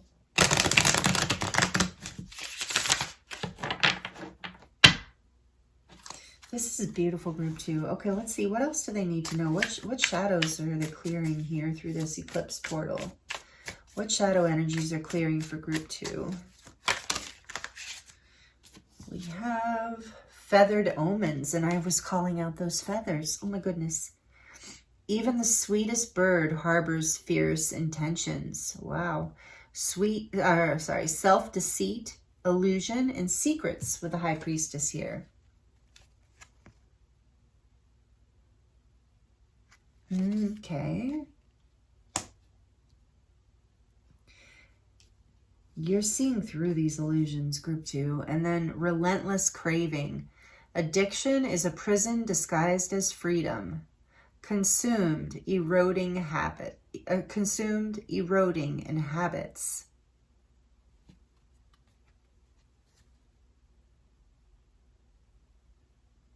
Yeah, I think it's possible for you, group 2, that you did this past pattern. What's ending is, yeah, the self-deceit. Like with the High Priestess here on the back of the deck is like you're waking up with Judgment. You're waking up to this secret. Whatever you've been deceiving yourself about in love or your ability to create a loving, happy life, that is revealing itself. And it's almost like there's this habit here with relentless craving. A habit of keeping something outside of yourself, and with the anxiety here and burden of like never feeling like you really deserved it perhaps, or that you couldn't see how you could obtain it. But there's a flip here through this eclipse energy and a transformation as you walk away from the things that are not emotionally serving you. And you have and this is like because you've been consumed. This Knight of Cups, he looks consumed. And this can be, doesn't have to be, but it can be an immature energy in love of like not really having a wisdom in love. Whereas the Queen of Cups does have that wisdom, but the Moon clarified that. So not being really able to see how you were even deceiving yourself, what habits were holding you back. But with Judgment and Death here, it's becoming crystal clear here through this eclipse portal. You see exactly how you've been holding yourself back, or what has been holding you back, what habits, what people, places, or things, what things that you've been doing even that have been creating this energy, and you're breaking through it in a really big way because there was so much worry. I mean, this is such an interesting Ten of Cups because look how worried that cat looks. And I think that the worry, what I'm getting from this intuitively is you've been very worried that you weren't going to be able to find this happiness. And I think you didn't know. Yeah, and maybe some of you got into this energy because you were deceived. That somebody had sold you a dream and you were deceived in love and it was upsetting, of course. But you're transforming out of that. You've gained some sort of knowledge here that's created this ability to walk away from what makes you unhappy and an awakening to what does make you happy and what habits, the things that have been consuming you. For some of you, I really believe this has to do with your thoughts. That anxiety with the Nine of Swords, that has just been a burden. It has just been, and you're breaking through that with Judgment and Death. You're releasing this. Look, it's like the gates. Ooh, you can see the muscles in that person. That I think it's a man, but pushing those gates open. Ooh, like the Four of Wands, like having the strength to open the gates, past the illusion, past the habits that feel like they've been keeping you restricted, away from your own happiness, away from your own desires, your own adventures. Like he opens these gates and there's a whole adventure. And like, I'm so drawn to his muscles in this picture. It's like, you have the strength to overcome this now. Like, it's like the gates have opened with Judgment. It's like, whoa, I just saw like the clouds opening and the light coming through like from the sky. Like, yeah, this is a huge shift for you, a huge transformation, a huge new adventure. And for a lot of you, it is an internal adventure more than an external, but it leads to external new beginnings to be celebrated here, like a whole new foundation with the Four of Wands, like something you're very passionate about now. You can follow your passions now. You feel free. You can trust it. You don't have to be so worried anymore. You're releasing that worry, letting it alchemize and transform. Yeah, on the back of the deck, we have the battle within. The greatest war you wage is against yourself. inner conflict and resolution. That's perfect, Spirit. Thank you. I do feel that strongly here, because with this feathered omens, even the sweetest bird harbors fierce intentions. I mean, that can be about another person. Take it as it resonates, but I feel like it's about your own self-defeat. Yeah, maybe you felt self-defeated before. That's all changing, because you've had the courage with the Eight of Cups here in Judgment. Like, you've seen the light, and you're having the courage to make the changes that you need to, and to walk away from the people, places, or things that are not serving you. And you're overcoming this battle within. You're breaking the habits that have been holding you back, and you're having the courage. This says have courage. Stop hiding. Show up and let yourself be seen. Fear, vulnerability, and growth. With the High Priestess here, yes, you're coming out of hiding. Letting yourself be seen through this process. On some level, take that as it resonates. Okay, we're going to put all those there. And I'm going to get just another one, maybe, or two from this deck. It's an amazing group, too. I'm really proud of you, I want to say. I mean, I hope that doesn't sound weird, but I am proud of you. Happy for you. This is a huge spiritual awakening. And it is, I imagine, taking a lot of courage.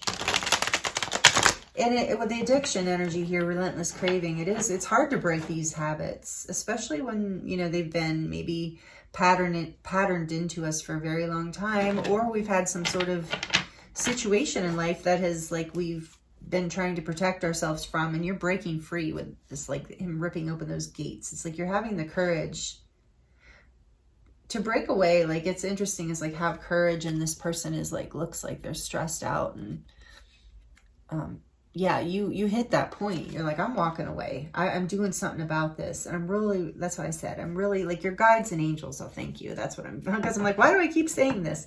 Your guides and angels, your guides, the messages are coming through that they are very proud of you for this transformation. They've been guiding you through it with Judgment. You've been angelically guided and blessed through this, or you are being guided and blessed. And it's leading to the Four of Wands and the Hierophant and the Ten of Pentacles. It's leading to success and happiness. Wow, this is really, the collective is just really amazing me right now. These collective energies that we're going through, so powerful.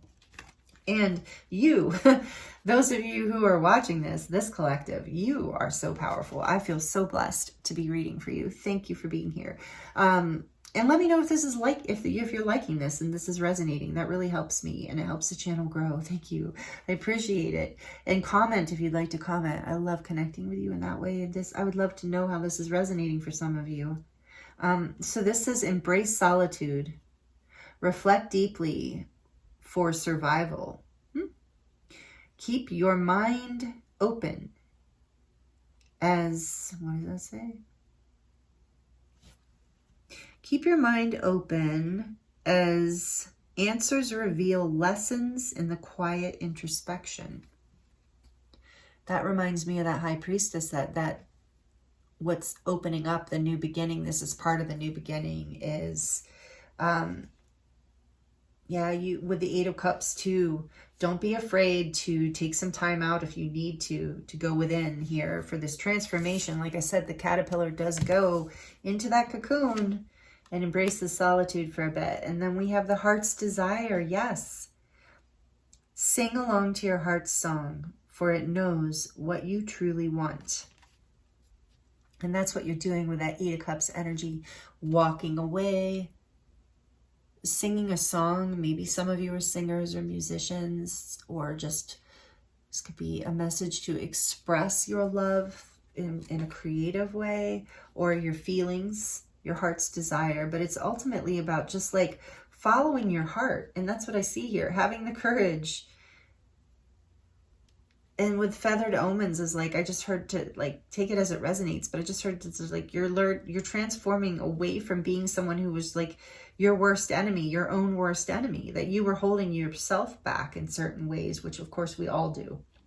But I feel like you're gaining knowledge around that you're really starting to see that, no, let my heart break open, and it's scary. That's why the pilgrim energy is coming out. I want, as we go back to this, of like, because with the same with the high priestess here, there's like a shyness and transformation as she's busting out, becoming a butterfly. So I do sense intuitively here too, there is a fear within you potentially, group 2, to show yourself, to come out in this way. And that is also transforming as part of the new beginning.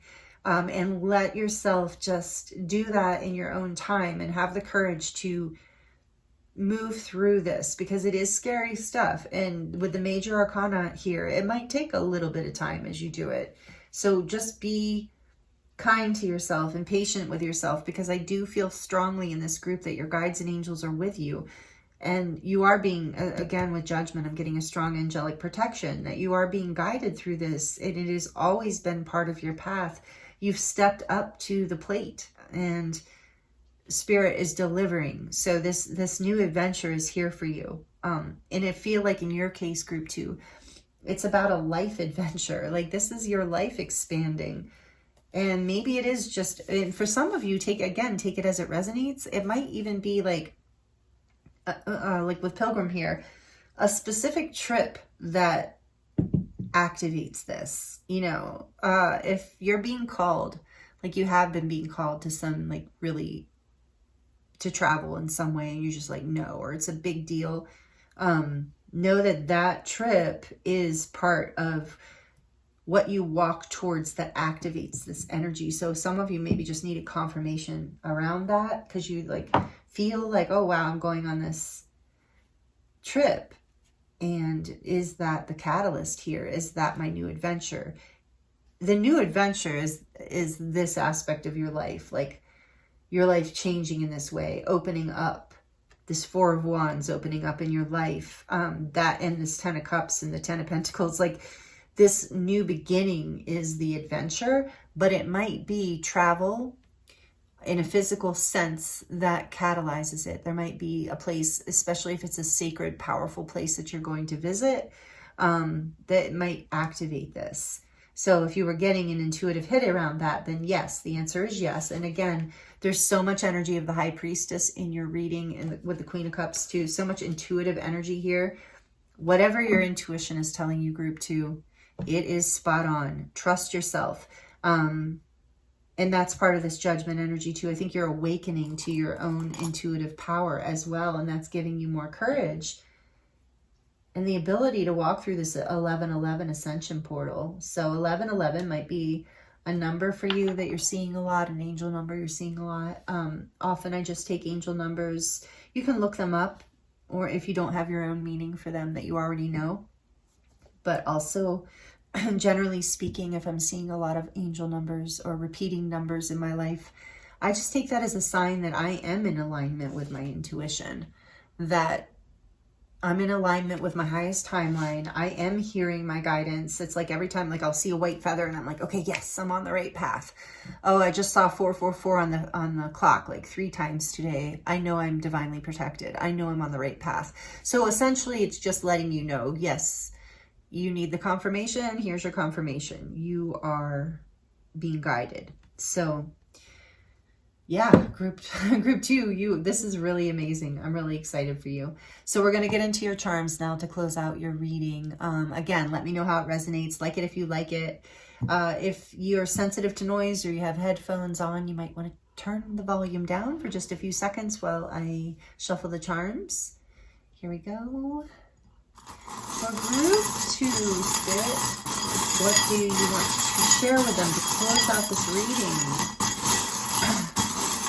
for the new moon in Aries? Wow. The charms, when I pulled them for group 1, also felt really good, and yours felt really good too.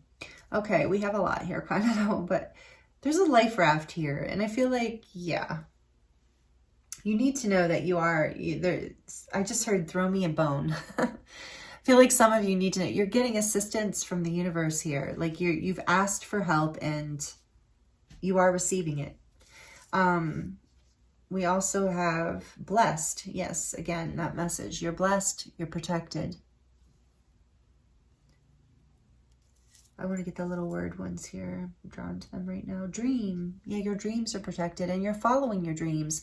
And what's the new beginning for you? What's beginning is this dream. You're about to step into your life in a whole new way, group 2. Beautiful. Yes, and it will be beautiful. And I just heard that you are beautiful. So know that, whether you're a man or a woman, that you are a beautiful human being and you deserve, as all beautiful human beings do, to be blessed and to have your dreams come true. And I think you're starting to tune into that. I feel like in the past, oh yeah, thank you, Spirit. In the past, you know, here's your heart, like there's a little lock on your heart and there's one wing here. So, you know, it was like things were challenging. There was like, maybe like, again, that holding back, like your heart was locked. You only had one wing. But now there's still a lock here, but there's 2 wings. So you know, you have like, through this new beginning, it's like you're learning how to fly with this butterfly too. You're regaining your ability to fly. And it's like you're learning that you have the key, that you are the key. And in your reading, I do feel like that this lock in a way is your boundaries, your secrets, the secrets of your heart, that you have protected, that you have held dear to you, and that you are now allowing yourself to follow with the heart's desire. And with this infinity symbol here, I did get reminded of the magician in your reading at one point. I don't even remember where at this point. And strength, this infinity symbol always reminds me of the major arcana of the magician and strength. And it's like you have the strength to manifest whatever you want in this life, group 2. I mean, really, to you know, you're co-creating with the divine, but I think you're about to find out you have so much more power, ability, strength, blessing, like guidance from the divine, so much more than you ever knew. You're starting to embrace more of your infinite self. And again, we have this transformation here with this little pink butterfly. And the fact that it's pink always reminds me of the heart. The heart is healing. You're transforming on a deep heart level. And we see that with the Queen of Cups and the High Priestess. It is your heart that's healing, group 2. And this little wine glass is half full or half empty, depending on how you look at it. And if we look at this wine of like being, you know, I'm showing my culture of like traditionally, let's think of like the blood of spirit, or like the blood of like the essence of the divine, you know, being symbolic in Christianity of like the wine being the blood of Christ kind of thing. I don't know, maybe some of you are Christian. I never say that, so, or think that, so take that as it resonates. That's for somebody. But basically what I'm looking at here is like the blood being like the life force. And I feel like it's filling back up, like your cup, the Queen of Cups. She traditionally has in the Rider-Waite deck, like a cup. She's the only queen, she has this cup and it's got a lid on it. And that can mean many things, or a few different things. And in your reading, I feel like you have in the past either let your cup be drained, offering too much of it out and getting drained, or because of that, then alternating into this place of like holding back love, because being afraid, because suddenly you don't have enough in your cup. But this is what's transforming, is your heart's healing, and you're learning how to keep that cup in a place that is like you have enough for you and you have enough to give. And the Queen of Cups has incredible boundaries in that way, and so does the High Priestess. And this is what you're learning. I love this for you, group 2. And then we have the pineapple here, and this always represents friendship to me. And so like, I think this is for some of you, maybe you're walking away from some old, you know, some friendships are transforming, let's put it that way. And then we have a shooting star here. I feel like it's like your wishes, your dreams can come true. Like follow your star, follow your wishes, follow your intuition again, because you have these couple of these like crescent moons here.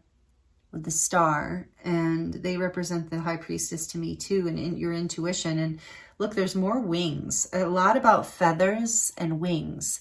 And this little crescent moon has a crown and wings. It says you're coming into your sovereignty through this, your power. Again, you're learning with all the wings on the hearts and transformation, butterfly wings, you're learning how to fly. You're learning how to rise above those, you know, mundane, like this pilgrim talks about, the slumber of day-to-day life. You're learning how to rise above that, see beyond that, and let your heart be full of your dreams and your blessings. And it's going to allow you to fly, set you free in your life in a way that, like, to celebrate your life with the Four of Wands here too, in a way that I think you haven't done yet. Again, was sing along to your heart's song, heart's desire here. Your heart knows what it truly wants. Relentless craving. This card, relentless craving, and that says, like, yeah. So it's like you're learning how to have the courage to follow these things. Again, we have another energy of the high priestess with this shell. So many secrets coming to light for you, group 2. And I feel like there's secrets about you, like secrets of your soul, secrets about who you really are and what's really possible for you, and what the conditioning and the slumber of the everyday life, the distractions of the mundane world have really kept these secrets of your divine nature and your beauty and the possibilities that are here for you in life have been hidden from you on some level. And you're now awakening to them, transforming through this awakening, through this, and it feels like a new adventure in your life. For some of you, it's leading to an outside physical adventure, like you're moving or you're traveling, something like that. But know that whatever that is, or you're getting a new home with the Four of Wands, or you're getting married, something like that. But whatever it is, it's opening up your life to a whole new bandwidth. Like literally you're transforming into learning how to fly, learning how to trust your intuition, to go after your happiness, to let your heart be open and to not overgive or to undergive. I mean, you are, this portal for you, I know that you didn't just do this work in the last month, but it's really coming to a head through this eclipse portal. This is serious ascension growth. And I'm really, really happy for you. Did I say proud of you in this group, or was that group 1? I can't even remember. But I'm feeling that energy again. If I didn't say it already in this group, your guides and angels are so proud of you. This is really hard work. And then we have, and you've done it, but you're past the hard work part. You're at the like, whoa stage. Oh, and then we have this little like Hello Kitty. So maybe some of you are fans of Hello Kitty. Oh, and again, some of you, yeah, this is like a new home for your family, an adventure in that way. Maybe you're moving to another country or another state. Because some of you have children and it is about that, but that's just a like one-off kind of message. Take that as it resonates. But otherwise, I feel like this is about like that intuitive nature again. Like a cat is always representative to me of that, and like deep intuitive nature, which does remind me of the high priestess, but it also reminds me of like just that divine feminine energy in general of, you know, that deep knowing, that deep intuition, magnetism, truth, inner truth. And then you have the candy cane, which is like, I get like a warming of the heart because it reminds me of the holidays. Again, there's this message of Christianity coming out. Some of you do resonate with that faith, and there's something about that here for you of like, that's what's helping you heal is your faith.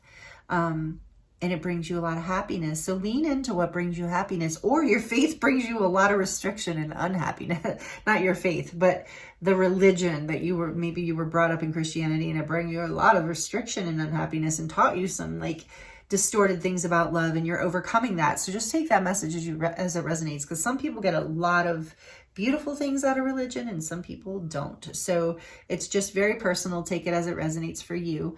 And then again, the candy cane just reminds me of the sweetness of life, like that sugary sweet celebration of life with that Four of Wands again. So there is some sort of sweetness coming in, double confirmation with the cherries, and a level of innocence as well with the cherries, like sweet, innocent, heart-opening love, happiness. This is your new beginning. Group 2, and I am so honored and thrilled to be bringing you this message because wow, this is really special and beautiful and exciting, and yeah, I'm really happy for you. Powerful, beautiful changes ahead that are happening for you through this eclipse portal. So again, let me know how it resonates for you, and comment down below, even with just an emoji if you want, and just to let me know that you were liking it. It really helps me out. And again, I thank you so much for joining me here. It's been an honor to read for you.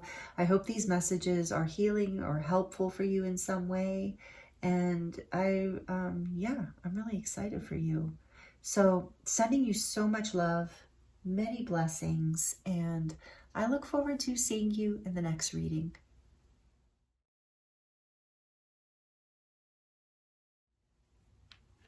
Hello, Group 3. Welcome to your reading. This is your reading if you chose the Unakite Crescent Moonstone.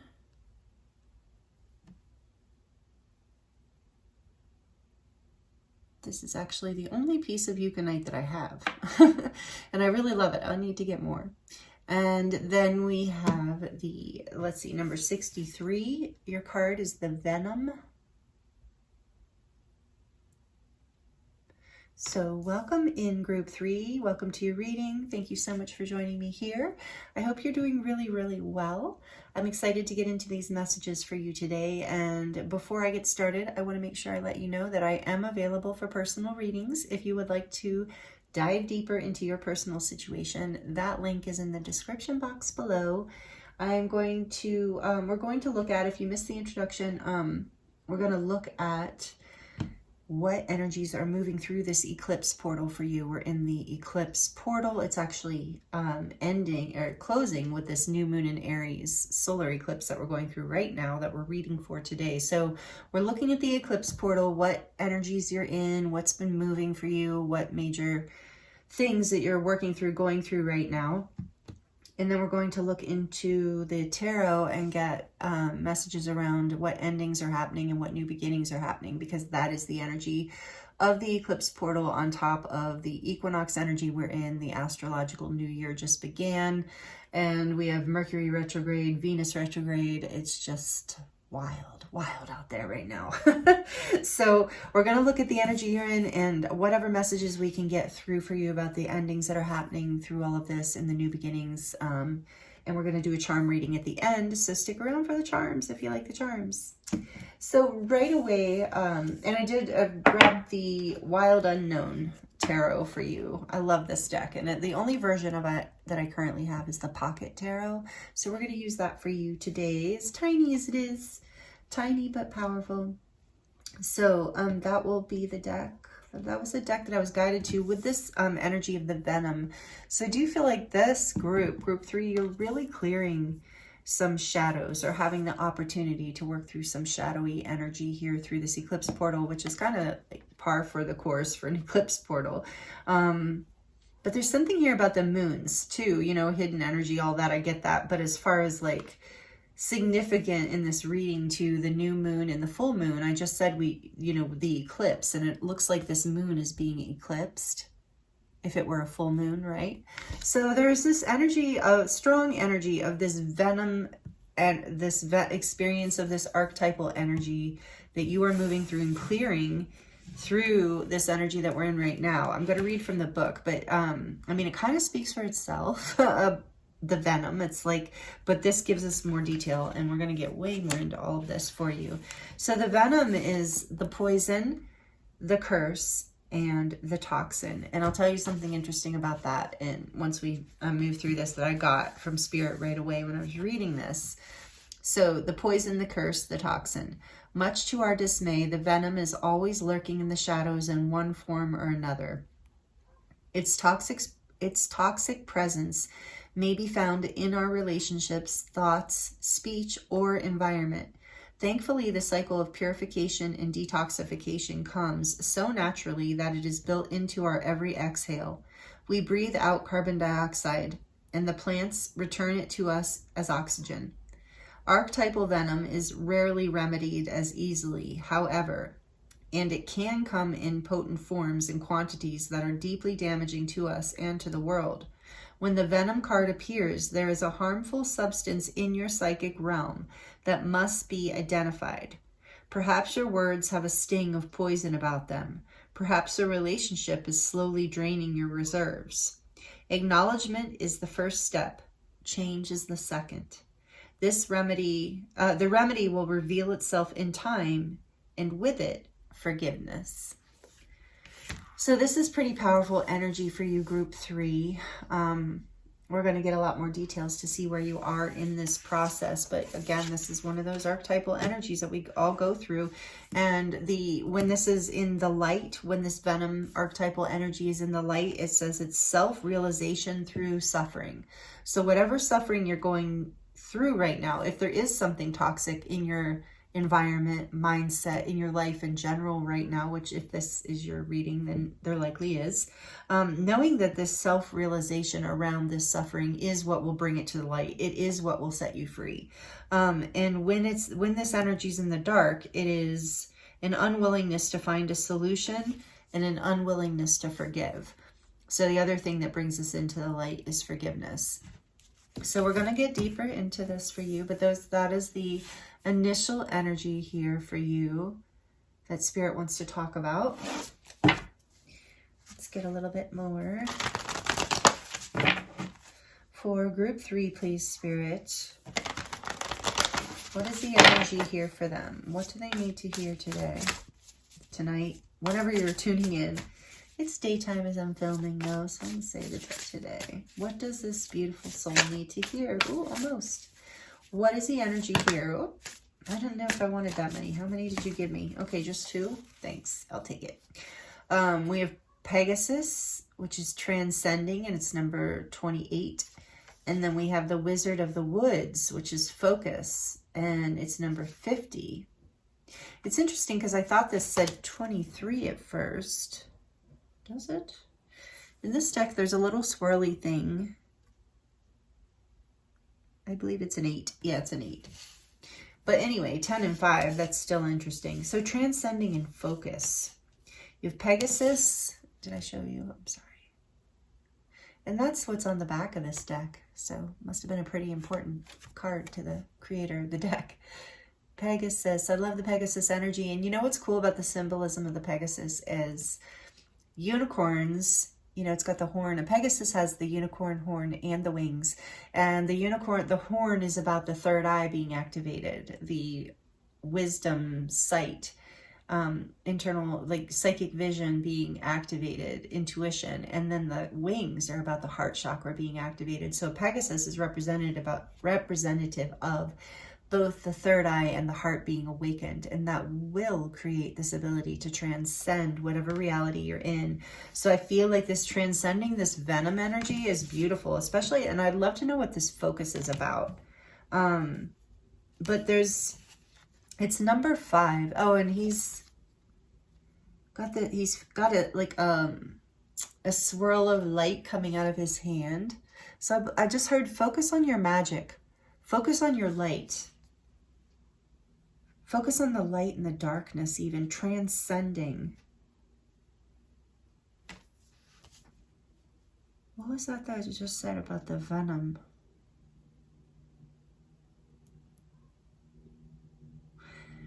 Focusing on the lighter side of life. So number 5, 50. Number 5 is change. Conflict creating change. And then we have 10. Which is endings and new beginnings. So there's this focus.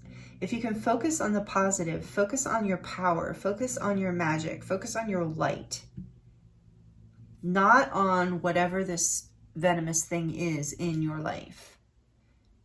It will help you transcend. It will help activate your heart and your third eye and help you open this gateway, which the 10 is, this portal, from one end into a new beginning, and allow you to transcend this energy. Wow. I can already feel this is a powerful group. Thank you for joining me. I appreciate your energy. it's an honor to read for you. Let's see. Number 63, I'm getting called to that too. 6 is a 9. Okay. So I feel like 9 being representative of the Hermit energy in my mind, the major arcana of the Hermit. I feel like you have taken some time, and this guy reminds me of the Hermit too. Like you've taken some time to gain wisdom and maturity around whatever this is, and you're ready to transcend. This is what the Eclipse portal is offering you, is you're ready to transcend. Look at this beauty on the back, wood nymph. Number 7, you're ready to bring things into balance and to go into ascension, to like follow beauty, to follow pleasure, to follow the light. Okay, I'm going to put this over here. And we're going to get into the tarot. So you know, and we might get more information around it. Group 3, I'm just got called that my attention just got called to the fact that she's in the water. So there's something about here about, okay, processing toxic emotions. Oh, and seeing.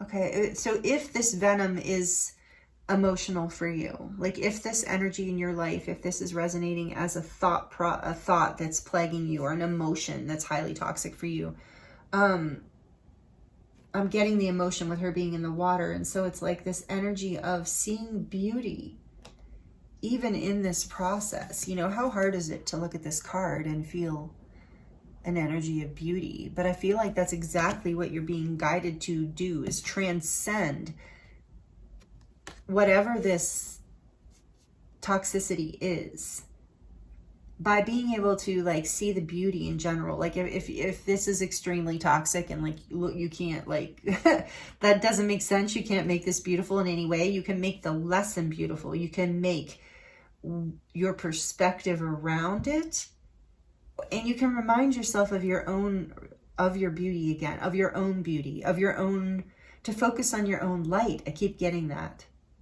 to help lift you out of whatever this psychically toxic energy is in your environment or your relationships. Gosh, I'm just getting so many scenarios here. Like it's so different because this is a collective reading. So please take it as it resonates. I'm getting like relationships, work, mindsets. I'm getting all kinds of things here. So let's get into it and see what you're ending around this energy. What is ending here? Okay, spirits, let's just put it there. Fine. You know what's interesting? I struggled with the cards, excuse me, organizing them properly in group 1, and I didn't even think about it in group 2, and now here I am again. Like, okay. So for some of you, there's a toxicity around a hyper focus. We've got focus here. There's a toxicity around perfectionism, of like being too hard on yourself. So take that as a message I just got. What is ending here for group 3? What's ending, please? And thank you, Spirit. What is ending? Nope. What is ending for the beautiful group 3? Those cards just might have flipped in the reverse. Sometimes that happens. Judgment. Are you kidding me? With venom? Gosh, wow. Powerful group 3. You've really been going through it. This is like that resurrection, awakening moment. Judgment came through in group 2 too, so is this collective energy right now with the eclipse portal. Not surprising, of things coming to light, like a spiritual awakening almost. Like I'm getting in your reading, I didn't say that before, but like a coming back to life, a realization. And we talked about, this card talks about forgiveness, but okay, so the past, or a need for forgiveness, that's coming out strongly.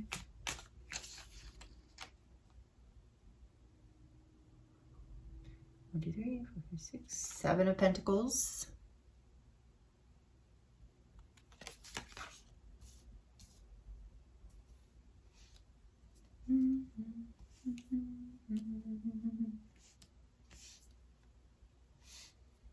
I just keep getting with the Pegasus and the way this bird is like there's such a heart healing in this for you, group 3. Oh, these cards, it's easy to throw a bunch of them because they're little. Okay, so what else is ending for group 3. Tell us about the ending, please. Just a couple more, Spirit. Thank you. I said a couple more and Spirit throws out 2. Okay, thanks. Son of Pentacles, Knight of Cups, and the 9 of Wands. That is this Knight of Pentacles with a beautiful deer. And the 9 of Wands. There's that new moon again, the crescent moon. And in this one, I mean, I know there's a lot of moons in this deck, but honestly, that's kind of interesting. So I do believe this is significant for you. I mean, it's a significant time, but I'm getting very specifically group 3. There's a significant ending happening through this portal, through this new moon in Aries. Back, just as I say that, back of the deck is Death, number 13. Scorpio energy, so much Scorpio energy. This came out in group 2 as well, but I would expect Scorpio energy with Venom. Like, that is transformation, transmuting, alchemizing, literally with Judgment, alchemizing. This, okay. So there's a transformation. This is ending. Whatever this, what is ending is this, what this has been holding you back. It's like you're awakening to it. It's like, what I'm realizing here is that you're awakening to this toxicity. So I think you've been waiting, you've been investing, you've been patient with whatever this is. It's been slow going. It's been a fight. It's been, I heard, an uphill battle. It's just been too slow, too stuck, too difficult. And it's like, look at this. It's like you're literally just rising out of that darkness. You're like, nope, I see the light and I'm heading towards the light now. I'm transcending this. Death. I'm transcending. I'm letting it go in order to transmute the energy, Scorpio energy, and create a new beginning. Yep, look at that. 4 of Wands. Can't make it up behind that. A new beginning, some sort of new gateway to a light, like out of this energy, creating stability. The 4 of Wands couldn't be any more opposite to the Venom. It's just like such a high vibrational, high frequency energy. In fact, it is kind of like, to me as a reader, you know, depending on what we're asking in a reading, but overall, this is ascension energy to me. This is an up leveling, a gateway, like a new foundational beginning in your life that is just lights you up. It's high frequency, brings happiness, brings, yeah, a new place to call home, like a new home, even literally. So depending on your situation. Whew, wow. Okay. This is great. So I'm hearing, as I'm looking at that focus card, don't lose your focus. Don't lose focus on this. What's ending is just all the stuckness around this, all the waiting, all the difficulty. I think maybe you felt stuck in this pattern for a while and you're transcending it now. Like, that's what's ending, is the eclipse portal, the equinox energies, all the things that are moving. I think for a lot of you, this could resonate as some sort of relationship, because I just heard Venus retrograde. Yeah, there's something here about you've waited long enough. You've fought hard enough. You're ready for beauty. So it's like, don't lose focus on this new beginning. So what is the new beginning, Spirit? Tell us more about the new beginning, since we're talking about it. What is it? Tell us more about this new beginning for group 3, please. Oh, and I told you those cards flipped on purpose. Temperance. But, you know, it's funny because it came out in reverse. I'm going to tell you what I got from that in a minute, and it's not the traditional reversal meaning. Temperance, Sagittarius energy. What else is the new beginning? What else is the new beginning?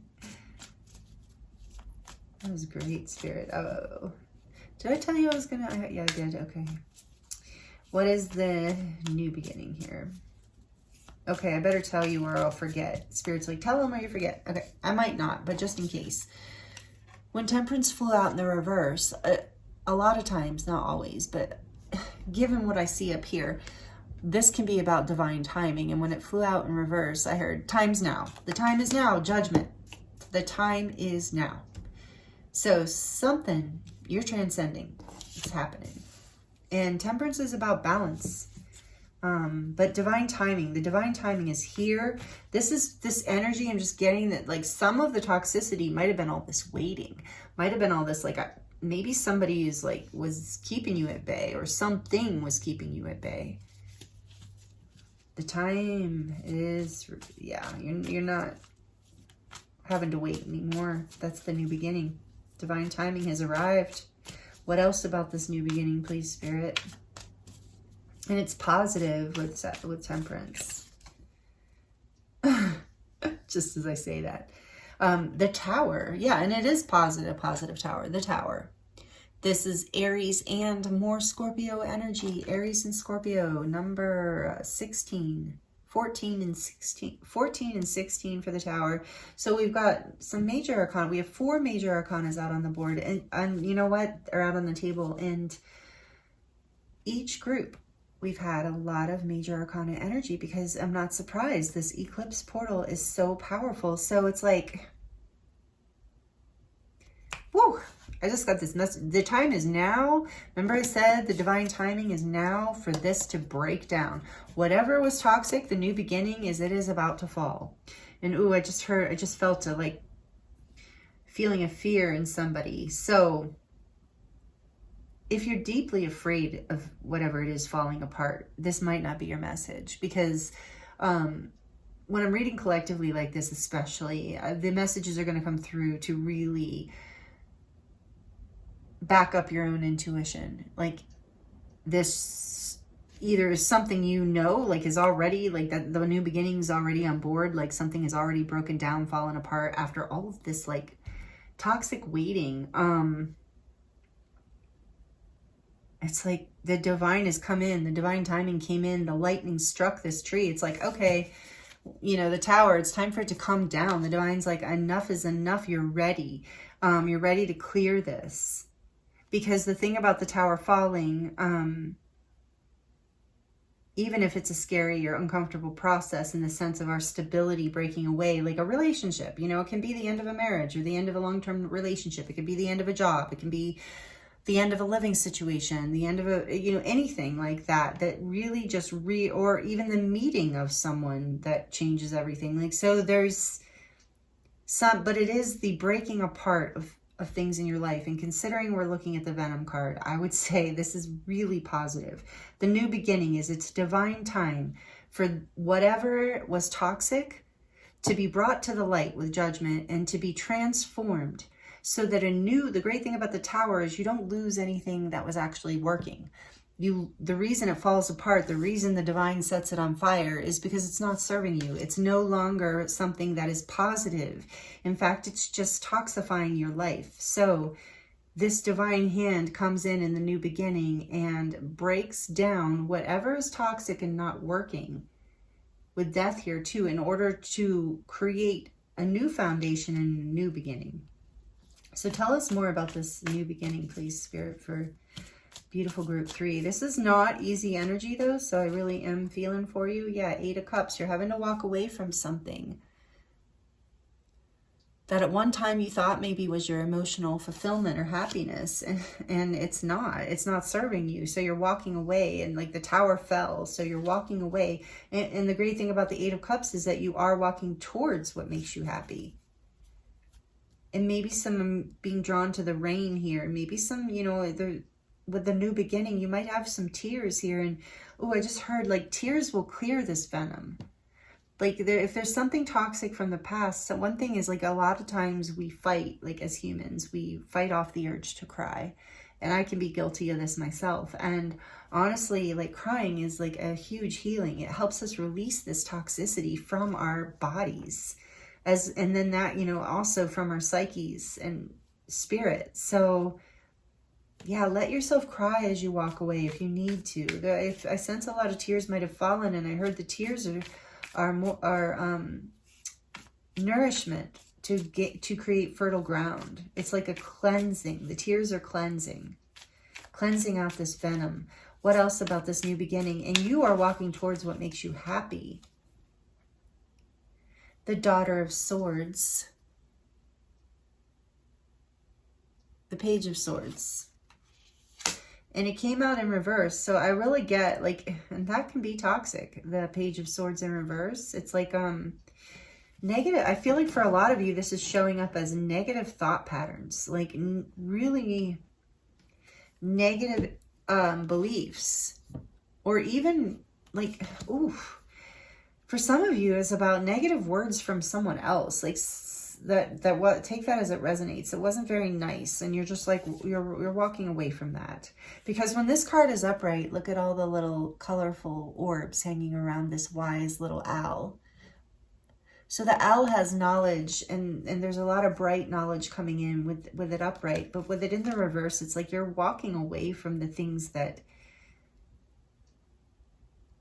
just wasn't bringing you anything valuable to see or to learn or to know. Walking away from this harshness, and take it as it resonates, but even like a level of immaturity. And if it's your own personal thoughts, it's like it might be walking away from a like toxic, immature person, emotionally immature, no matter what age they are. So take that as it resonates. But for others of you, again, I am getting strongly, it's like your own thoughts, like some that were just so negative that they were literally creating like breakdowns in your life and toxicity of things you were trying to build. And you've had this like spiritual awakening around that. You've had some sort of aha moment of like, I see this now. I see what I've been saying. Or even toxic words. Remember, this card talks about that. Are your words stinging? Like maybe it was you doing that to someone else. But whatever the case is, you're walking away from this energy. What else is this new beginning about? Please, Spirit. Oh, nice. The Ace of Cups and there's that Four of Wands again. Oh, this is beautiful. After all of that, yeah, you're walking towards a new beginning in love. You're walking towards happiness, stability, things in your life building this foundation after the Tower. I mean, this is the foundation you want to build, this Four of Wands. This is, especially with the Ace of Cups next to it. And the Ace of Cups can a lot of times represent forgiveness, because so that forgiveness is coming in after you walk away from this harshness, whether it's someone else or your own thoughts. After the breakdown, the divine timing comes in and says enough is enough in the new beginning.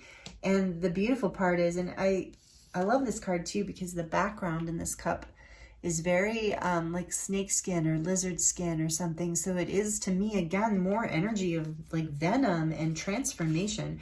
Maybe some of you really like reptiles or resonate with that. I know a lot of people have pet snakes and stuff. Not my thing, but I love snakes, like especially the symbolism of snakes.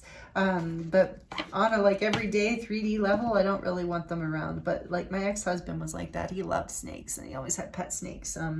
But so take that as it just might be confirmation for somebody. But there's this energy of like transforming, and because of the snake energy, it's like healing on a very, with temperance here too, on a very deep spiritual level.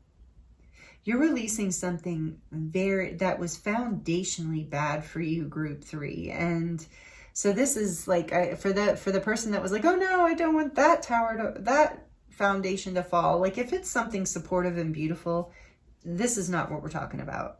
Right, beauty back here. It's something that it's been a long time coming here, this transformation. It's been toxic for a while. It was like a spiritual divine intervention awakening that came through and busted this foundation open. It's like for some of you, whether it's your thoughts or a situation, it became so toxic that it literally like set itself on fire. Like I said, like a divine intervention came in and was like, all right, yeah, it's time. Like we've been waiting, we've been holding on, we've been fighting, we've been, you know, just waiting, putting a lot of energy into something that was just draining us and not bringing us this love and foundational support that we really need and deserve in our lives. And so you're so letting that go, so walking away from it. I love that this side of the new beginning, we have the Ace of Cups and the Four of Wands. There's a celebration, there's a coming together, a building of a new foundation that's solid and happy and high vibrational for you. A new beginning in love, however that resonates in your life, even if it's a new level of self-love, like you're done treating yourself a certain way and you're ready to embrace love in your life and attract in the connections and the people, places, things that build an expansive, beautiful foundation for you. A place where your heart feels at home, that is fulfilling and sacred. And the only way, I just heard, the only way you can get there, group 3, is through forgiveness. So that's a huge part of this, and take that as it resonates. And then on the back of the deck, we have the moon. Yeah. So for some of you, this new beginning is, you don't see it yet. And maybe that's why the Tower energy felt scary to somebody, because like intuitively you know that it's coming. I mean, often before the Tower happens, it's like we're fighting it. Like, we know it's coming. Like, we know that job needs to end. We know that relationship needs to change or end, or the job needs to change or end, or we know that that habit in our lives that's so toxic, or that way of thinking, we know it. But because we are creatures of habit, often we don't change. And so the Tower comes in with this beautiful Plutonian Scorpio energy and Aries energy of like fire and power coming in to allow us to transform ourselves enough, forgive our hearts, forgive this pattern within ourselves enough that it gives us the strength to walk away and attract and create this beautiful magical ascension. The Four of Wands is always about ascension to me. It's a gateway into a higher level of consciousness, a higher timeline where your heart can be free and can receive into it. Look, like if this cup represents your heart, there's all that golden energy coming in, lighting you up, like transmuting, alchemizing the pain of the past.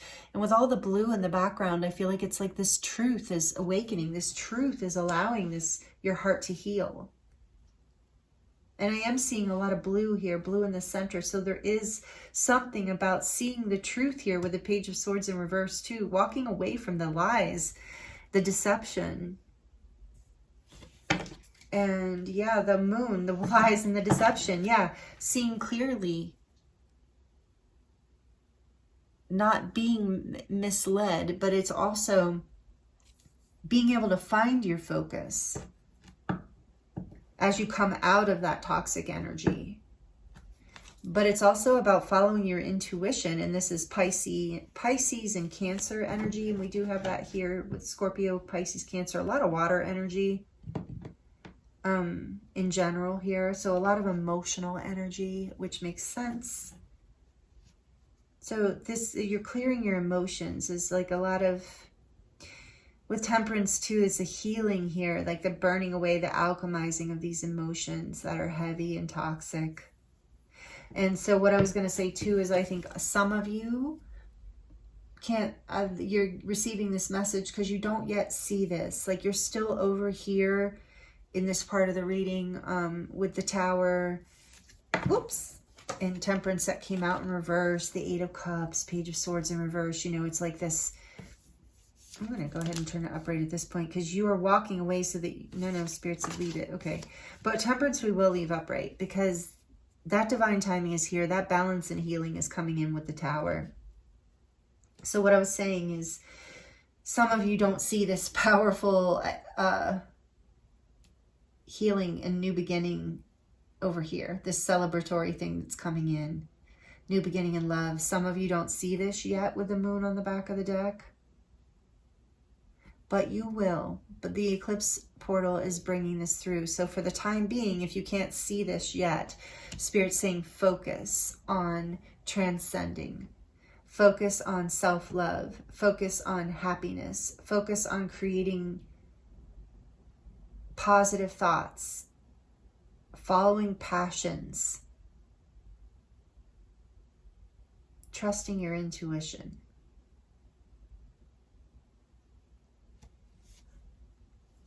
Okay, Spirit says nothing. Oh, I was like, is there anything else? Let's look. All right, they said look under. The Emperor, I love that. That's more Aries energy. So you're really coming into your power, and the Hierophant's behind that. Major spiritual lesson here, group 3. Major spiritual lesson for you, and it's beautiful. You're overcoming it with the Emperor behind that. Like, yes, part of what you don't see is, this message is saying to me, is part of what you don't see is your own power, the power that you have to create stability in your own life. And that is like the key. Look at this. Hierophant is sitting, the High Priestess is behind that. You know, you will know, and you do know. You're very intuitive. I sense that for you, and that's coming back online for you. I think maybe you denied that for a bit. This toxicity drug you into a place of confusion at one point. But I love how this crow, or it's a raven. It's a raven. This raven is on this key. It's like Spirit saying you have, with the High Priestess behind that too, you do know.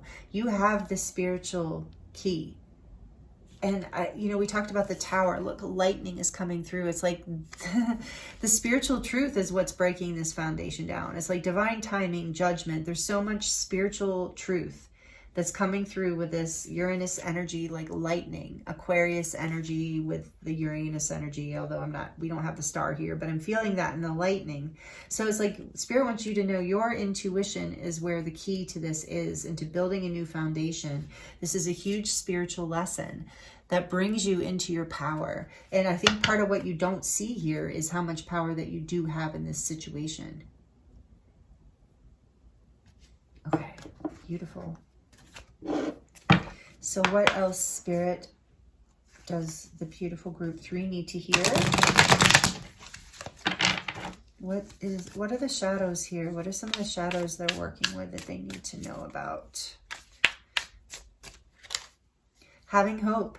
Navigate your shadows with compassion and gentleness, grace, kindness, and self-care. Absolutely. With Temperance.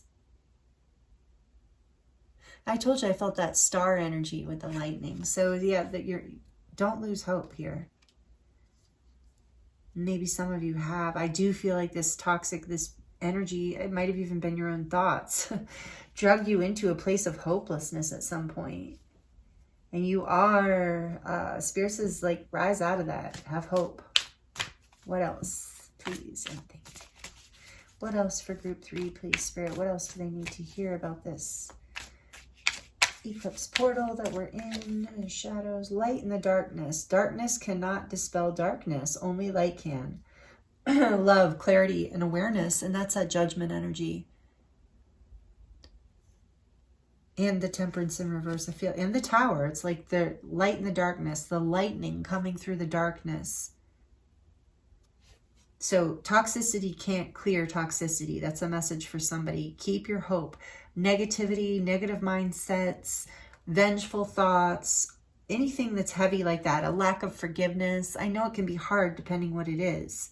So allow yourself to have patience with yourself, to do the work that needs to be done, the inner work, to reclaim your own beauty and your own power and your own truth so that you can forgive. Because when you forgive, this new beginning in love happens, and a new gateway opens to a foundational new start, a place where you feel home in your heart again, home in your life again, whatever it is, just for yourself, a job or a relationship.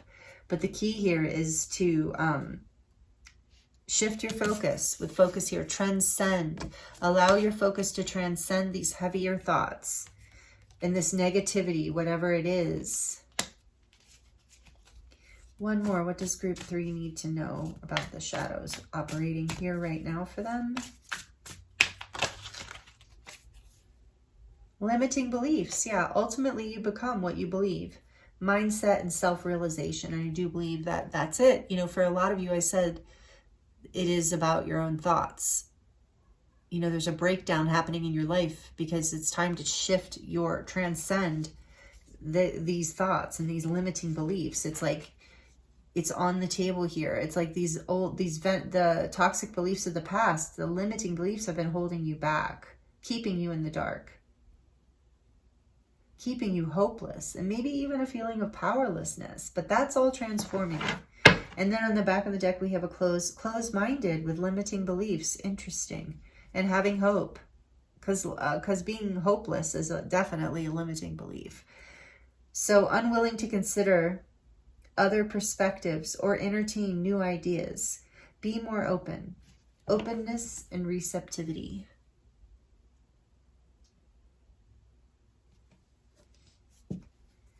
Yeah, I do feel like that you're walking away from that closed-mindedness too, with this 8 of Cups and the Page of Swords in reverse. Beautiful. Okay. Get a little bit more before we get into your charms.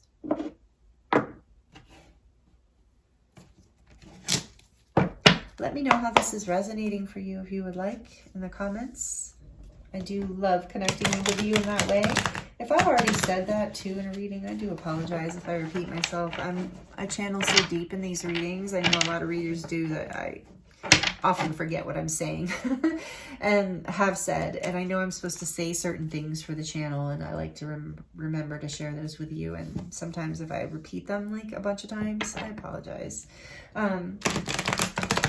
Something I did forget to say in group 2 and possibly even in group 1, I have no idea at this point, that one of you beautiful souls that are here subscribed on the channel asked me to mention is I do have a second channel right now. I opened a second channel. It's brand new.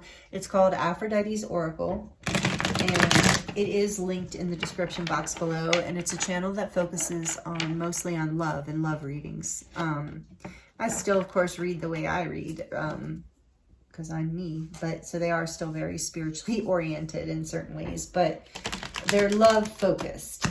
So if you like that kind of thing, and maybe I'm remembering to share that with you, because maybe for some of you this is about love. But there's a new beginning in love here, and the 4 of Wands can often represent like positive commitment. The Hierophant, didn't we see that too? Yeah. So there's something here about love for somebody. So maybe you want to check out Aphrodite's Oracle. I would love to have you over there too. Please subscribe if you'd like to. Yeah, and I'm doing Friday love readings on this channel as well as on that channel. So, and those are just me just kind of tuning into the collective and seeing what wants to come through. So those have been kind of fun too, and they're a different reading for each channel. So some of you, if you're looking for advice in love, there's lots of it coming, lots of it for you. But yeah, for you, like I said, I might be mentioning that because for some of you, this is about a relationship and a possibility for actually marriage, engagement, long-term, or some sort of commitment, getting a new home together, moving in together. But it's after you release this toxicity.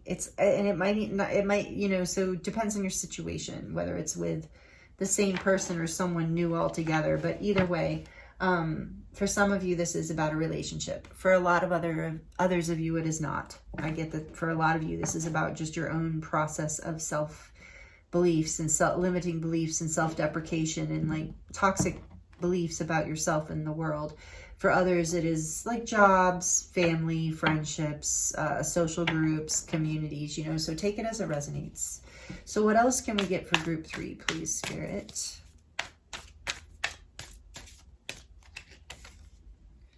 Steady progress.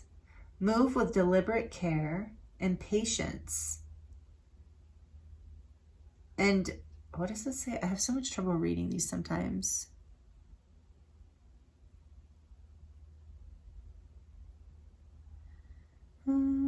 Does that say attentiveness? That's kind of a weird place for that.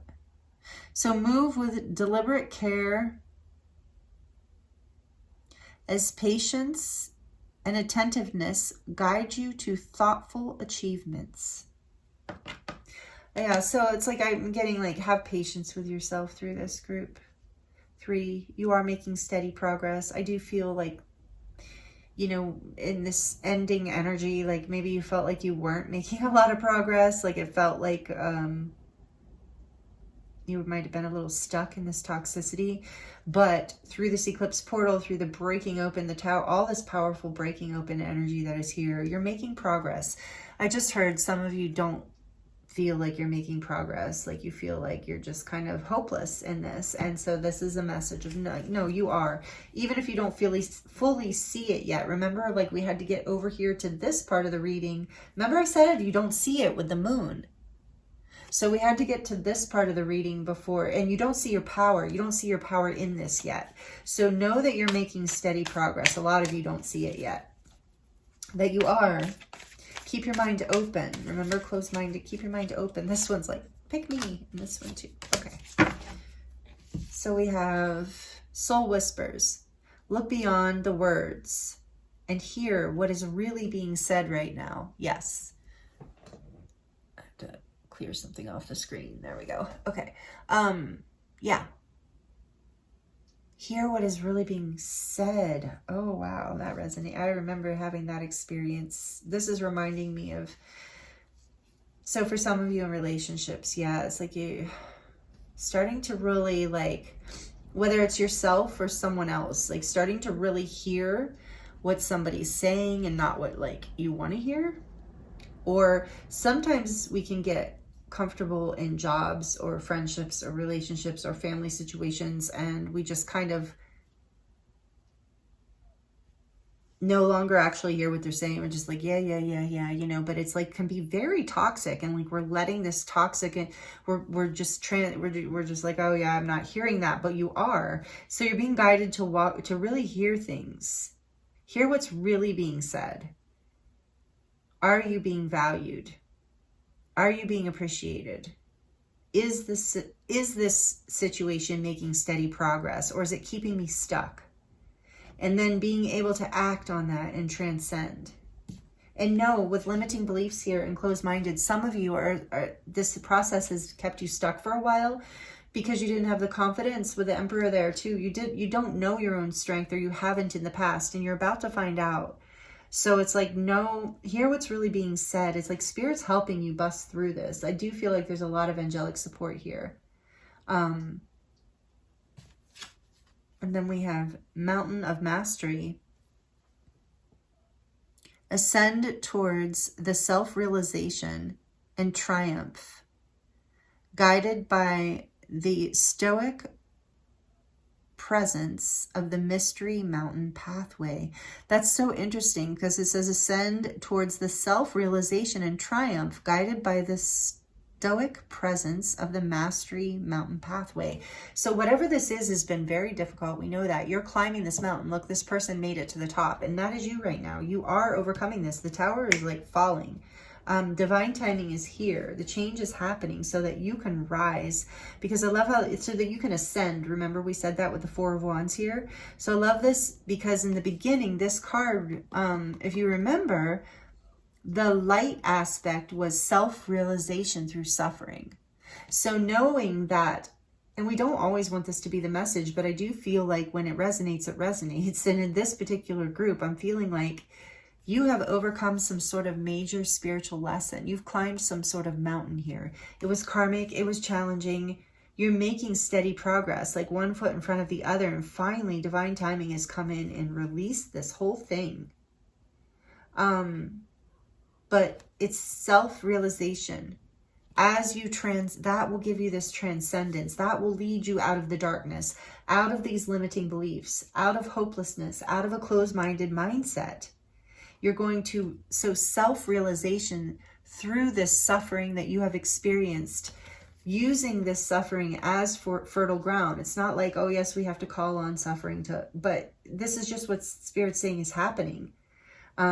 It's not even about a belief system right now. It's like about, this is like, if this resonates with you, if this is your group, this is your message, this is what you're doing. You have overcome some major spiritual lesson in your life here. You've mastered this particular mountain, and you're ready to ascend through this self-realization. All this suffering was, I just heard, it wasn't for naught, in the sense of like, it at least taught you, and it's opening up. It's like cultivating. It has your journey through it, not it itself. We don't want to glorify the pain or the toxicity, but your overcoming of it.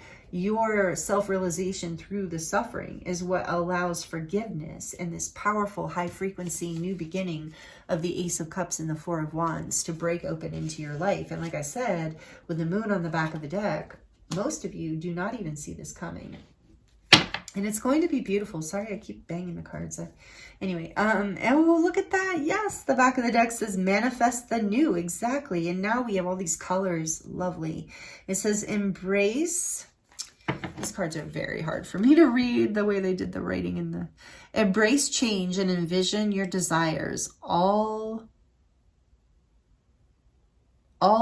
what? All something the universe to align with your intention. Allowing. Okay. So embrace change and envision your desires, allowing the universe to align with your intentions. Embrace change and envision your desires, allowing the universe to align with your intentions. That's a perfect back of the deck energy to close the card reading part. We're going to go into the charms, but oh my goodness. Yeah, that's what you're doing here with this. Even the colors, like look. Manifesting the new. You're allowing, I think there's a key word here, the one I couldn't read, of course.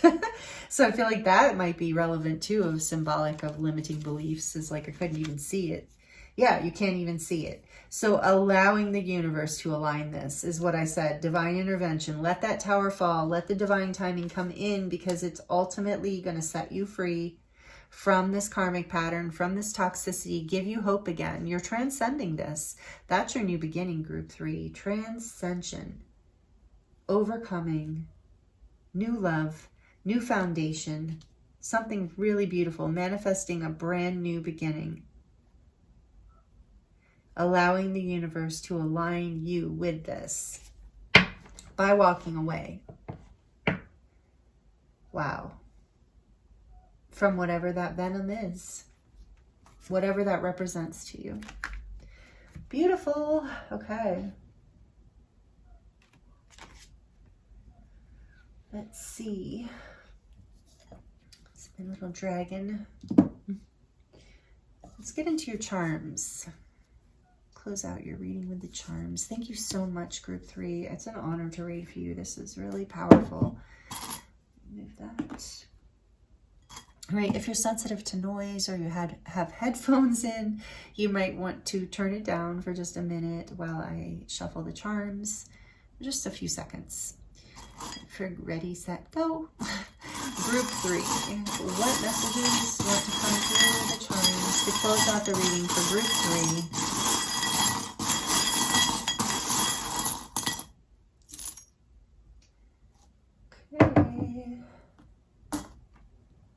Enough. Yeah. You've had enough. You have had enough, group 3. Enough of whatever that toxicity is. Absolutely. And then we have this death and rebirth energy again here with this beautiful sugar skull. Reminds me of Dia de los Muertos. So it's like your ancestors are with you, also guiding you through this. Like, let this transformation happen. You have death, the tower. So much shifting and changing. Look at this. You also have the beautiful elephant, which reminds me of Ganesh, the Hindu god. He helps us overcome obstacles, and also elephants are great energy of protection and good luck. And I do feel like you are very protected here by your ancestors, by the divine, and you are going to overcome this. Like, you are. And elephants, I just got something about long time. Like, this has been a journey. This has been a big lesson for you, I feel. And you've had enough. Oh, and I just heard trust. Yeah, this is trust. So, yeah, that was a tough one for me to grasp. So I feel like you are being challenged to trust this process, especially with the moon on the back of the deck. So that is a message here of know that the universe is on your side. You're overcoming these obstacles. Your ancestors, you have so much energy supporting you. Live in the present moment. Yes, that will help. That's where your power is. I just heard, group 3.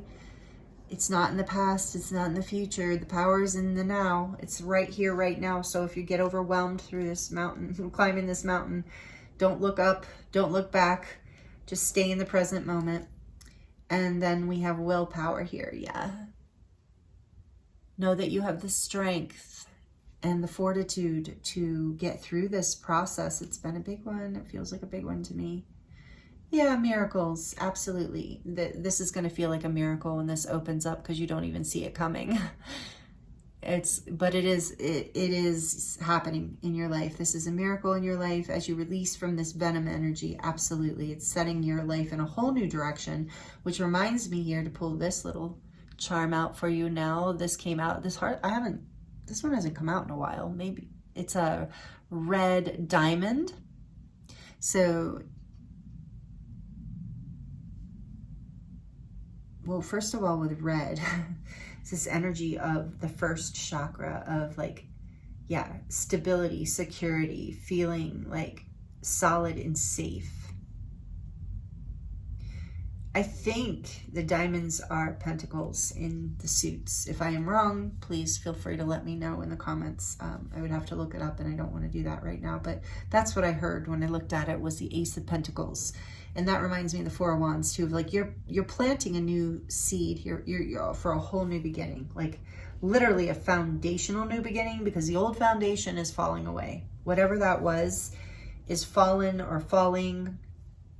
And here's this new beginning that is stable, rooted, like with the red, rooted energy. You're planting a new seed for a new beginning here. And I do feel like it has a lot of vitality in it and the ability for success with the Ace of Cups and Four of Wands. And then we have this, I love this charm. This is the Mad Hatter smile, and it says we're all mad here. So yeah, I feel like whatever you're coming out of, whatever this venom energy has been, it has maybe made you feel a little crazy, or you know, it just has turned your world up, made you, it made you feel a little bit crazy in certain ways, or that was the toxicity that made you feel that way. And Spirit's saying, nah, that is your gift. Like we're all a little bit crazy. We're all a little bit weird. We're all a little bit, that's what makes us unique. And so it's like, you're learning how to, I think, love this part of yourself and trust this part of yourself and not make it bad and not limit it, like not be like, oh, that's crazy. I shouldn't think that way. I shouldn't dream that big. I shouldn't want that much. There's something about that coming through it, and that is shifting. You're releasing that in this new beginning, and you're allowing more love to come into your life with this cute little love heart. It's a softening of the heart with this pink and gold. It's like, yeah, there's a softening of your heart that happens through this. I'm getting that too with this flower. It's like your heart softens and it blooms. After this like heavy energy is released, you're able to soften into love in a new way. Then you also have this horse here, which reminds me of willpower, that willpower charm you got, as well as the Chariot. They both remind me of the Chariot, willpower, and the horse. So that's Cancerian energy. You are bringing all of this into balance, and and once you do, you move forward powerfully. The Chariot is an unstoppable force, and it's also full of success. So this new seed that you're moving forward with, yeah, it's going to create a lot of happiness and freedom and success in your life. The horse is also very free and I just heard again, very powerful. You're coming into your power. We saw that Emperor. And here's this beautiful knot, this Celtic knot. So some of you might have a Celtic background or heritage, but it's also, what am I getting from that in your reading?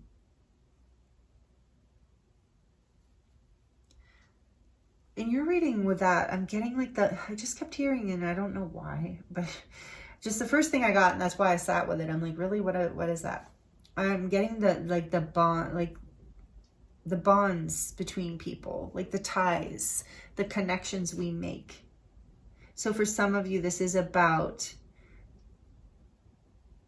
creating connections that weave beautiful vibrations into your life and releasing the toxic ones.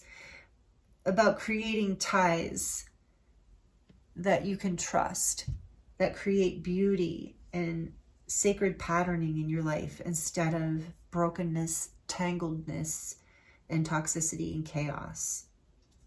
And then we have, this says lovely. That's cute.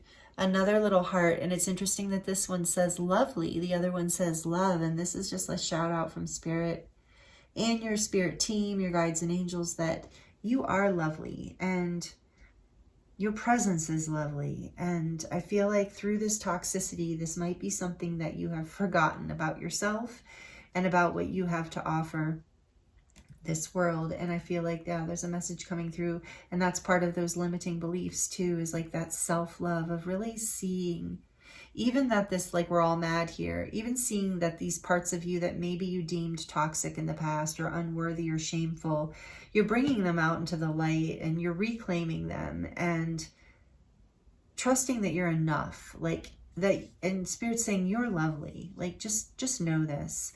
Believe this about yourself, because this is how your spirit team sees you.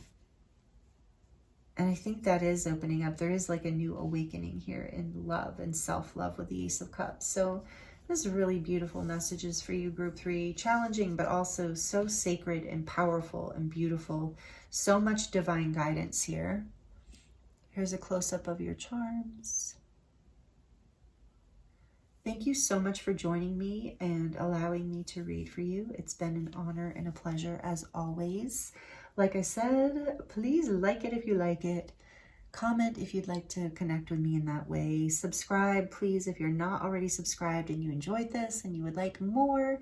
If you're already subscribed, thank you so much. I appreciate you, and whoever you are, thank you for joining me here for this reading. Even if it's your very first time and you do none of those things, I just appreciate your time and your energy.